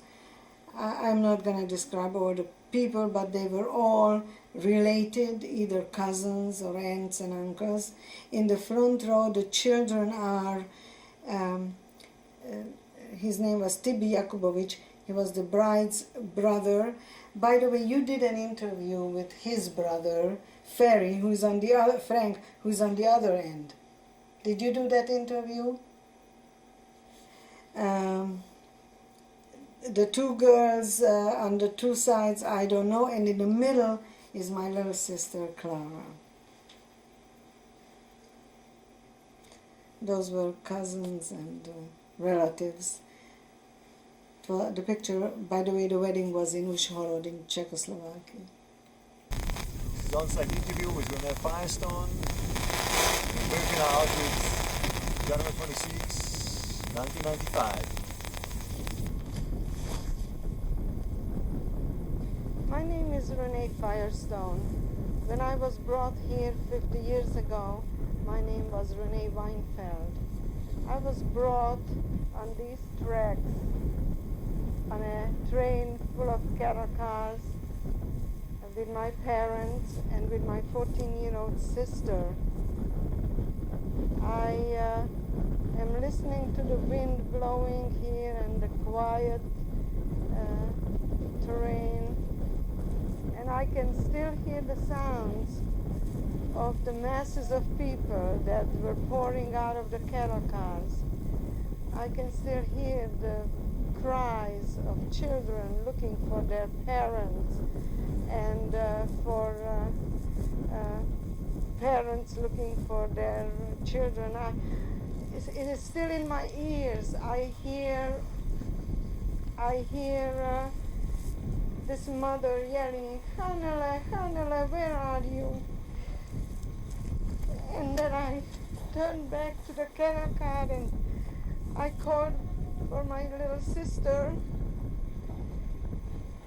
and I took her off the cattle car, and in seconds I looked around and my parents were gone, and there we were, the two of us separated. Our world collapsed. Our life has changed forever. Dr. Mengele stood in the middle of the road here and pointed people to go to the right and people to the left. I remember my sister and I were going to the right, and as we were coming into the camp through this gate, at one point my sister noticed that my mother is on the other side, and she kept yelling, "Mom, Mom," and she wanted to run to her, and I wouldn't let her. And then she just disappeared, and we were marched into the camp. Maybe you want to follow me in now.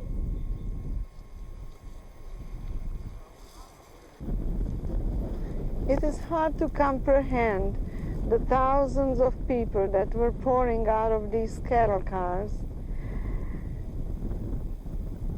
I can't even describe the scene. It is impossible to describe the scene.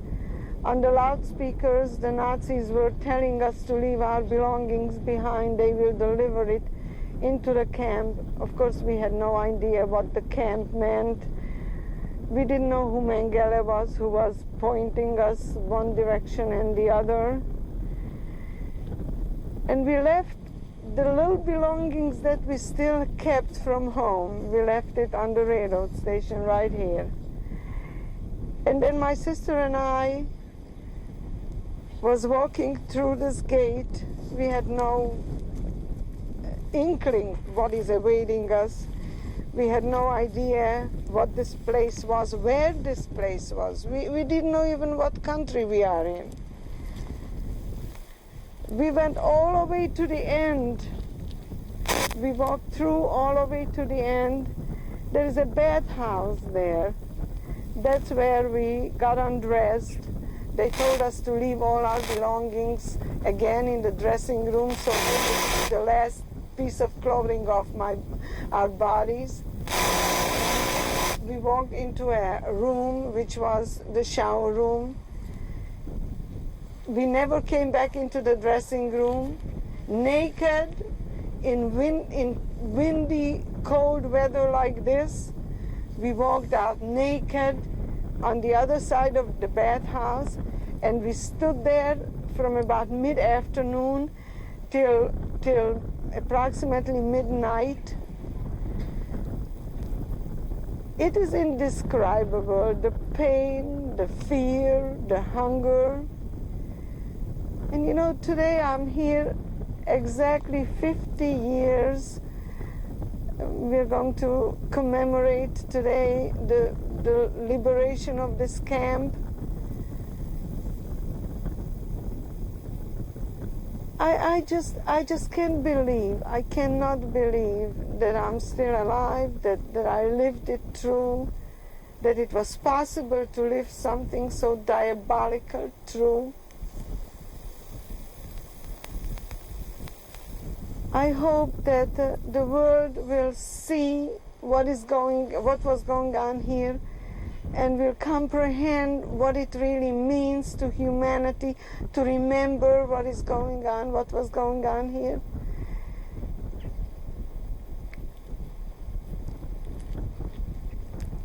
My mother, by the time my sister and I came out of the shower, out of the bathhouse, and went into another barrack where they shaved our heads and gave us a piece of rag to wear. By the time we went back into the camp, my mother was reduced to ashes. My father disappeared. My whole world, my whole life was ending. From the bathhouse, they brought us back to this camp here. This was sea lager. This was the Hungarian women's lager.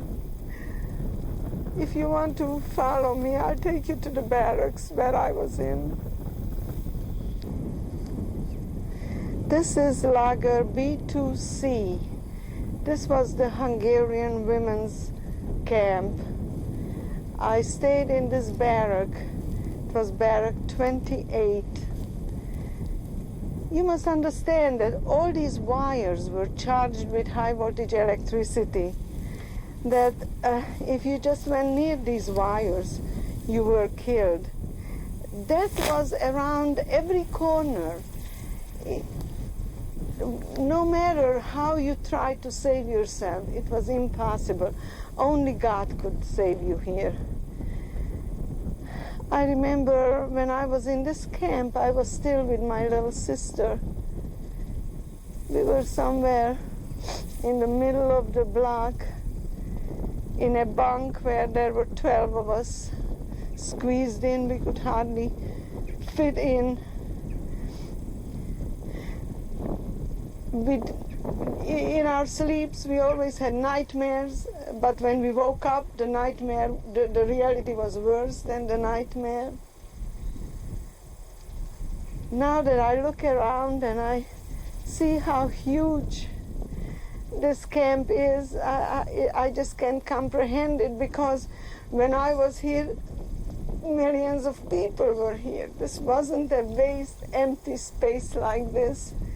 There was no grass, mud, or snow, or dry ground, dry frozen ground. We were always sitting in the mud. This wind that you feel here, well, to save ourselves from this wind, wearing this one piece of clothing that we had on, we had to sit around the edges of the barracks, you know, sitting on the edge of the barracks, protecting ourselves with the walls of the barracks, because we were always outdoors. We could come into the barracks only to sleep. There was a small cubicle like this, probably this was it, which was the capo's room. She slept here. She had a cot in it, and in the middle here, where the chimney is, there was a brick chimney, like walking through the whole barrack, which of course never had any heat in it. Then 6 months later, I was separated from my sister, and I was taken into the next camp, which used to be the Czech lager, which was murdered overnight. The whole lager, there were parents with children living there, and the whole camp was eliminated one day. I see these pigeons here. Well, let me tell you, there were no pigeons here. Nothing lived here. There were no birds. Not even a rat could survive here. This is a place of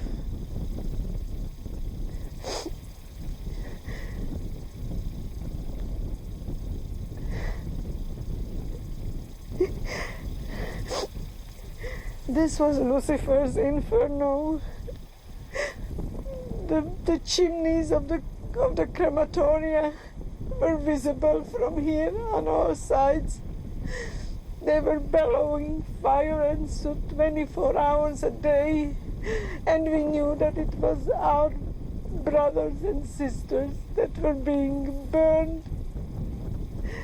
The trains were coming in 24 hours a day, 3-4 trains a day, and the prisoners were walking through this gate to go to the bathhouse.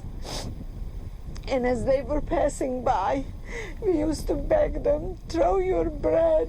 You won't be able to keep it anyway. Just why don't you throw it to us? We are hungry. And they didn't know what we were talking about. They thought we were crazy. Why should they throw their food away for us or to us? You know, tomorrow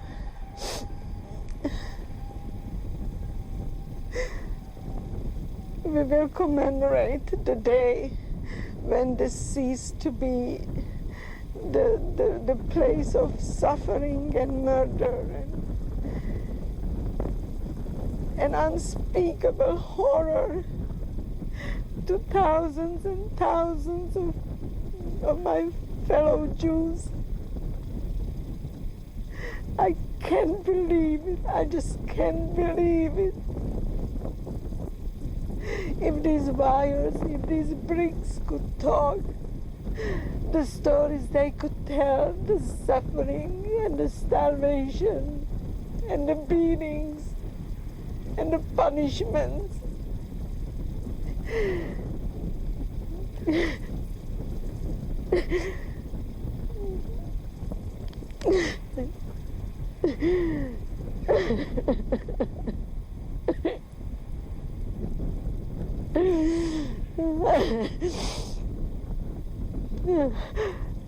If there is such a thing as a soul, I hope that my mother and my sister can hear me now.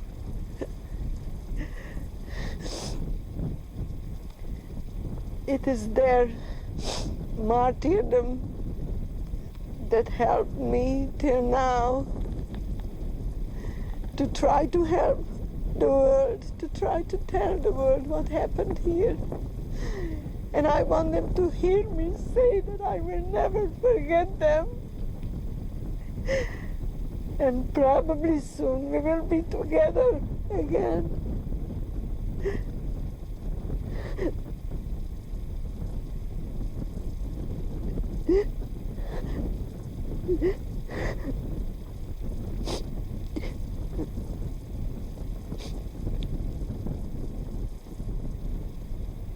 I'm sorry.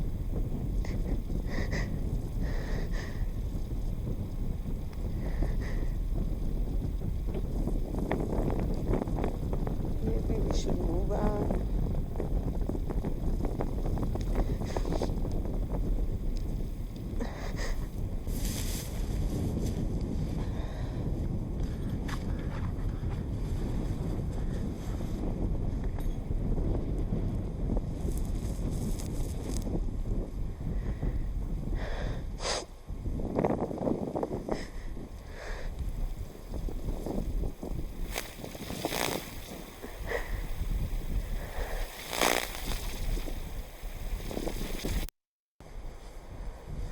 I don't remember, did I tell you that these wires were charged with high voltage electricity? You couldn't come this close to it because it just immediately you were just drawn to the electricity, you were finished. People came to these wires when they could not bear anymore the suffering and the hunger and the starvation. Every morning you could see people hanging from these wires, committing suicide, ending their lives. I'm looking at these today, and it's hard to believe. It's hard to believe if these poles could tell the stories, the things that happened here. It couldn't be true. We keep saying to ourselves, it couldn't be true. Yet we all are marked. We all have the numbers on our arms, which tells us that yes, we were here, and now I can touch these wires and nothing happens. Well, I learned something here, but I wonder whether the world learned anything. The way you look around the world today, you wonder, what did we learn from the Holocaust? What did we learn from this place? Why don't people learn to live in peace with each other? Why don't they learn to respect one another?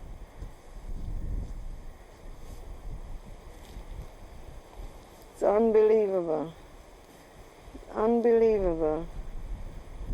that we still can't get along. We still can't live with each other. Look at this place. Look at the size of it. Can you imagine? Can you imagine the millions that perished here?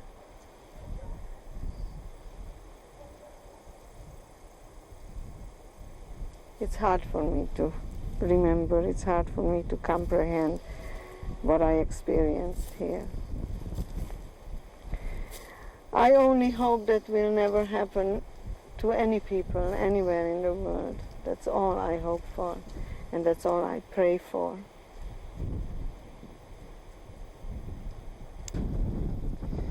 Before the train arrived here, a little further back, the train stopped, and everybody was curious where we are. Nobody knew what country, what town. So one of the boys picked me up on his shoulders and asked me to look out and tell them if I can see anything. And I remember I saw that we are on a railroad station. There was a train standing there, another train full of people like us. And then all of a sudden I saw the sign, and the sign said Krakow. And without me even thinking, before it even hit my brain what that meant, I yelled back to the cattle car, "We are in Krakow." And I remember that out of that silence, all of a sudden, like a beehive, everybody started to talk, everybody panicked. We all of a sudden realized that we are somewhere in Poland. And we knew that Poland is the bad place to be in, because we already heard rumors that in Poland the Nazis were killing the Jews. I remember the train starting to move again, and the silence returned. And then the silence was again broken with this screeching whistle of the train. And from Krakow all the way here, the whistle never stopped. Of course, later we found out that that was the signal for the Nazis to prepare the selection place, because a transport is coming. These transports were coming in all the time. And that whistle of the train is still in my ears. That's why when I look around again and I see how quiet this place is and how serene it looks, it certainly didn't look like this then.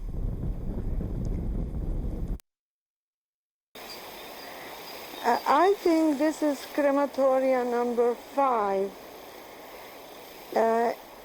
I think that my mother was killed here, and most probably my little sister also. It is pretty hard to visualize what this place looked like before. Somewhere under here there was a gas chamber, and maybe it's here where the elevator brought up the bodies, and then they were disposed of in the ovens.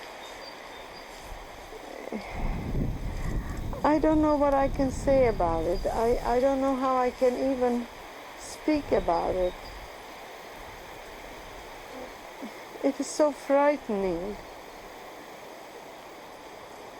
It's just something beyond the human understanding.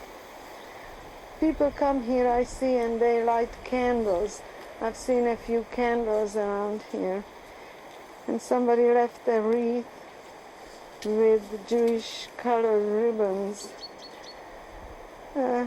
Probably someone whose parents also perished here. How can anybody believe this, that this happened? But we must show it, and we must remember it, and we must show it to the world.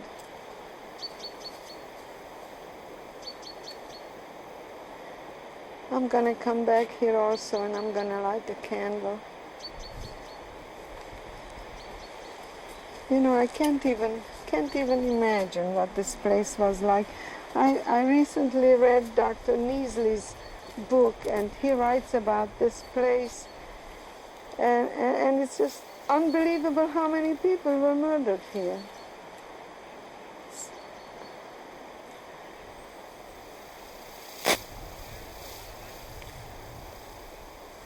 Look at this. Probably here it was. Of course, the Nazis blew it up before they left, because they didn't want the world to know what this place was all about.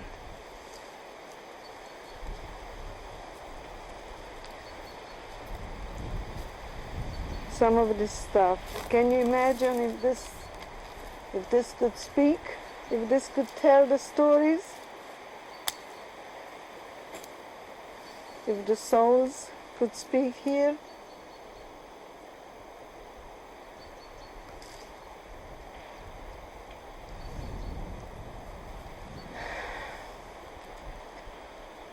I can't speak. I can't can't describe it.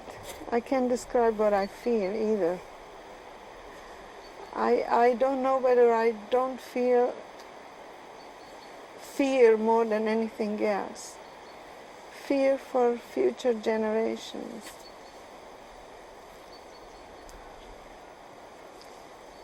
I pray to God that nothing like this will ever be built again.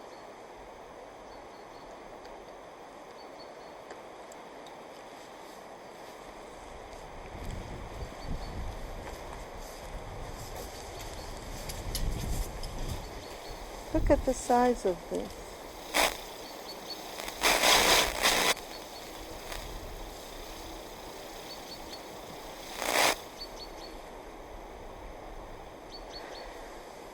Unspeakable.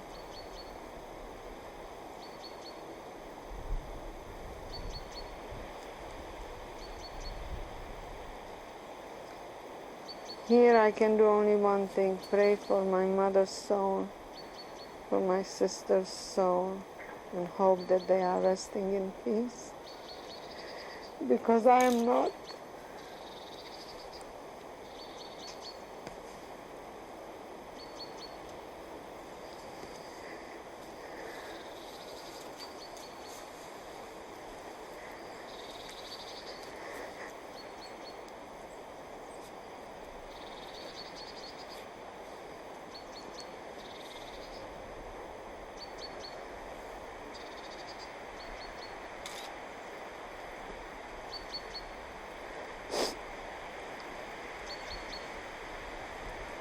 If you follow me, we're going to go to the pits now. I will show you something else that you won't believe.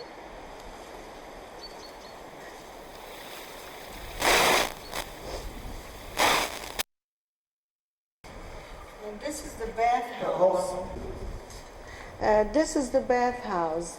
In these big ovens, they were disinfecting the clothes.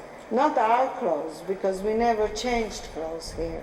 But when they killed the people, then they stripped them, and of course they disinfected their clothes. Or if prisoners from the camp were killed or had to go away, this is where they brought to disinfect the clothes. By the way, I want you to know that this place was filled with lice. Our clothes was always filled with lice, and we had no way of cleaning it. So you can imagine that the Nazis were terribly scared of typhus, which was rampant here, and that's why this is where they brought all our belongings once we were gone. And this also is a place of horror. On the two sides there are two shower rooms where the prisoners were brought and took a shower, and then we were disposed of on the side of the bathhouse. There is a space, when we go out I will show you, which was a barrack at one time. And then we went in there and they shaved our heads and they sprayed us with DDT, and then finally they gave us a piece of rag which was disinfected here, and that's how we entered the camp itself. We no longer looked like human beings, we no longer felt like human beings. It's, how can I describe that? How can I show you what it looked like? Thousands of women with the shaved heads. We looked like comic strips. I remember I couldn't find my sister. Once we got out of here, I couldn't find my sister, couldn't recognize her. It took me a few hours before I recognized her. I wonder what are these scratches on the wall. Who knows? Who knows what's here?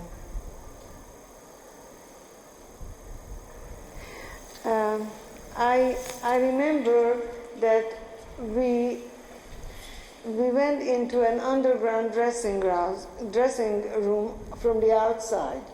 And somehow, I don't remember where, we were coming up to the shower room. I see something here that goes deep, but that's just an oven. Let's see what's happening here. Yeah, it's hard for me to recreate, in my mind how it exactly worked. But somewhere outside, there should be an underground passage into a dressing room.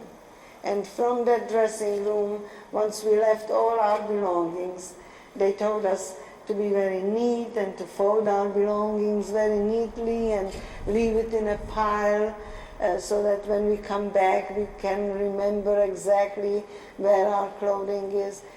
Needless to say, we walked into the shower room and everything was taken away, and we walked out totally stark naked. It's just hard to remember. It's hard to believe that it happened.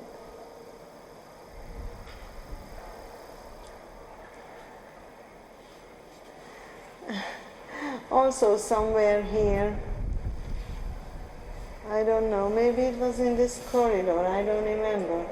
Dr. Mengele walked in and took me out of the line. And he was with another man, another doctor, and they took me under a light somewhere in one of those rooms, I don't remember which one, and questioned me and asked me why I'm here. Well, first of all, I didn't know who Mengele was. Second of all, I had no idea where I am and why I'm here. So I said, I'm a Jew, that's why I'm here. It's very hard for me to recreate exactly what this place was. This must have been the oven where they were heating those barrels, where the steam was coming from. I don't know. But every nook here, every corner is so scary. There is death around here everywhere. That's all you feel. You just feel death present. And you keep asking yourself, how many died here? How many prisoners worked at this oven? And how many of them were destroyed afterwards? I just can't describe how I feel. I can't describe how I'm trying to understand, make some sense of this. But it just doesn't make any sense. No matter how hard you try, it just doesn't make any sense. These are these barrels where the clothing was disinfected. I told you, the clothes that came off, dead bodies especially, or if you changed from one camp to another, you came into the bathhouse again, they reshaved your head, disinfected you and your clothing. I remember just before we left Auschwitz, we stood out there naked, waiting for our clothes to be finished so we can get on our death march. But just, as I said before, just every corner here, you can sense death, you can sense destruction, evil, just an evil place.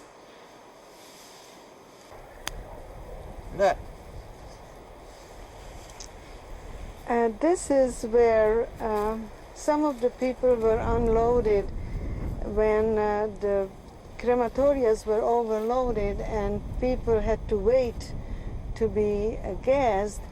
They came through that road and they were spread around here.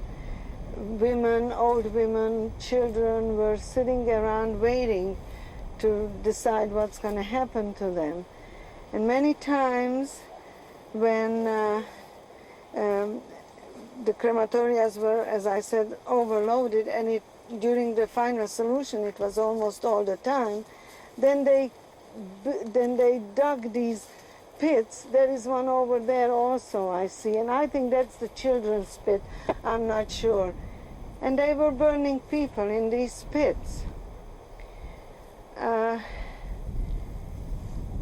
These pits were prepared in such a way that it drained the fat from the people that were burning, and it collected the fat in a place.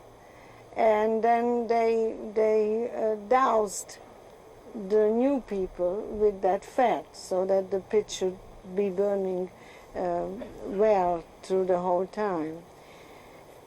You know, when I see these things now and I try to remember these things,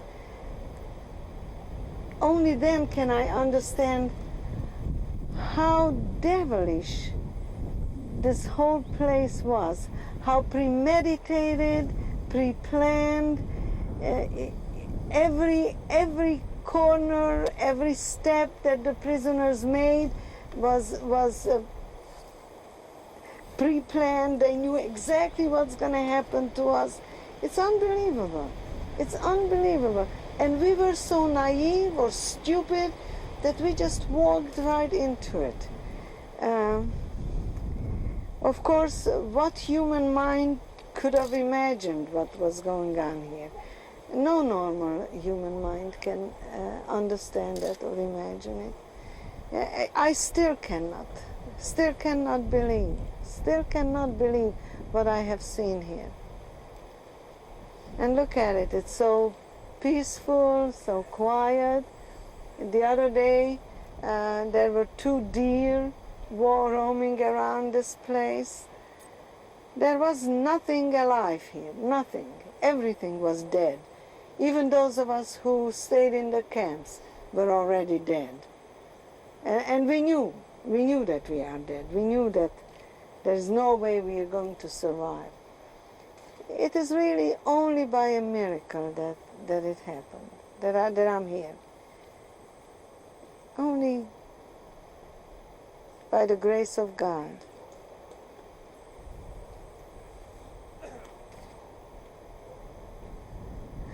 You know, it's so funny. I've been talking to children in schools about my experiences for 20 years.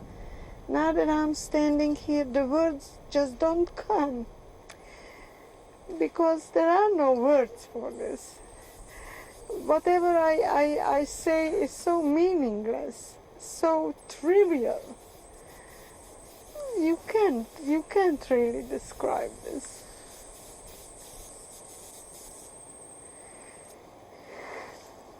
Forgive me, there's just nothing I can say about this place. I understand that some Russian soldiers, prisoners of war, are buried here, Jews and non-Jews, and that's what represents the crosses and the stars of David.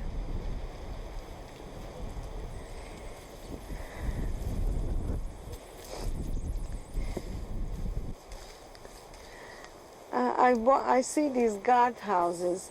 We were watched from those towers every moment, every move we made. We couldn't speak to each other.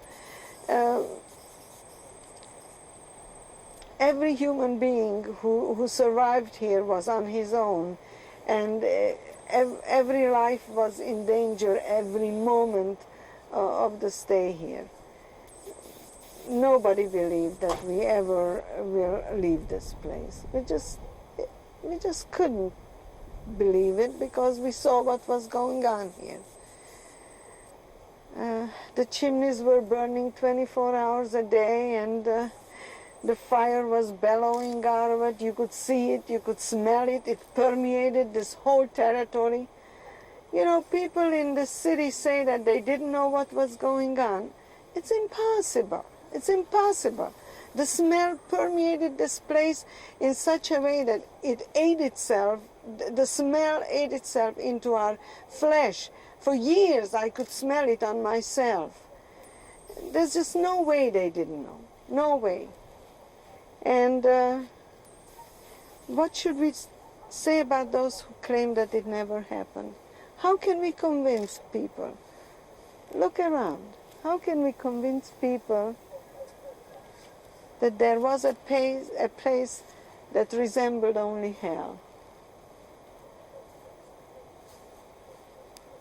Well, I hope that the world will see it while it is still here, because we are not going to be here much longer. And once we, the survivors, are gone, I'm afraid the world will completely forget. I hope not, but unfortunately, that's what I fear. It is, half of it is already destroyed.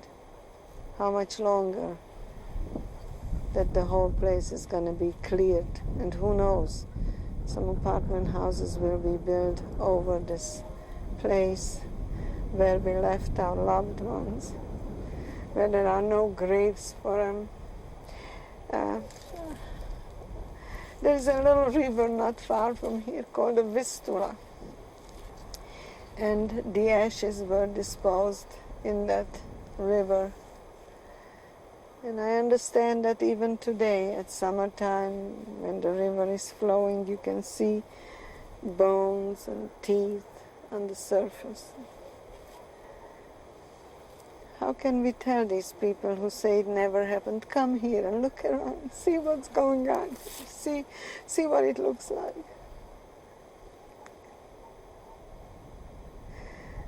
You see, when you look around, you see nothing here, but when I look around, I see the thousands of frightened human beings sitting, waiting.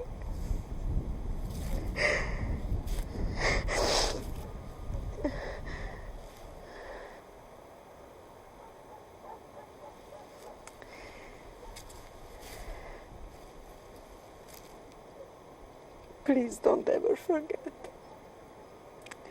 I'm asking you, you are still young, you'll be here for a while. Please don't let the world forget.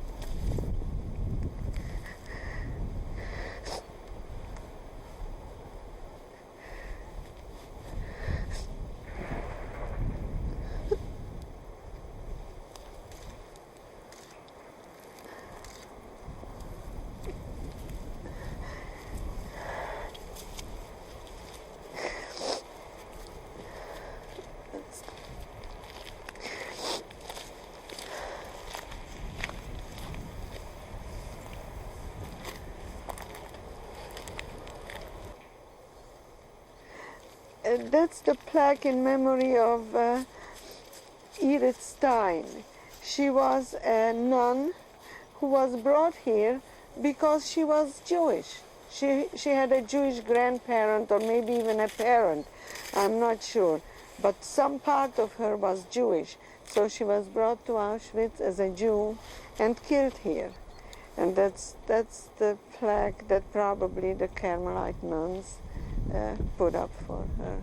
I think that she became a saint. I'm not sure there was I remember a controversy about whether she should or should not be made into a saint, but I don't know what eventually happened, but that's her name, Edith Stein.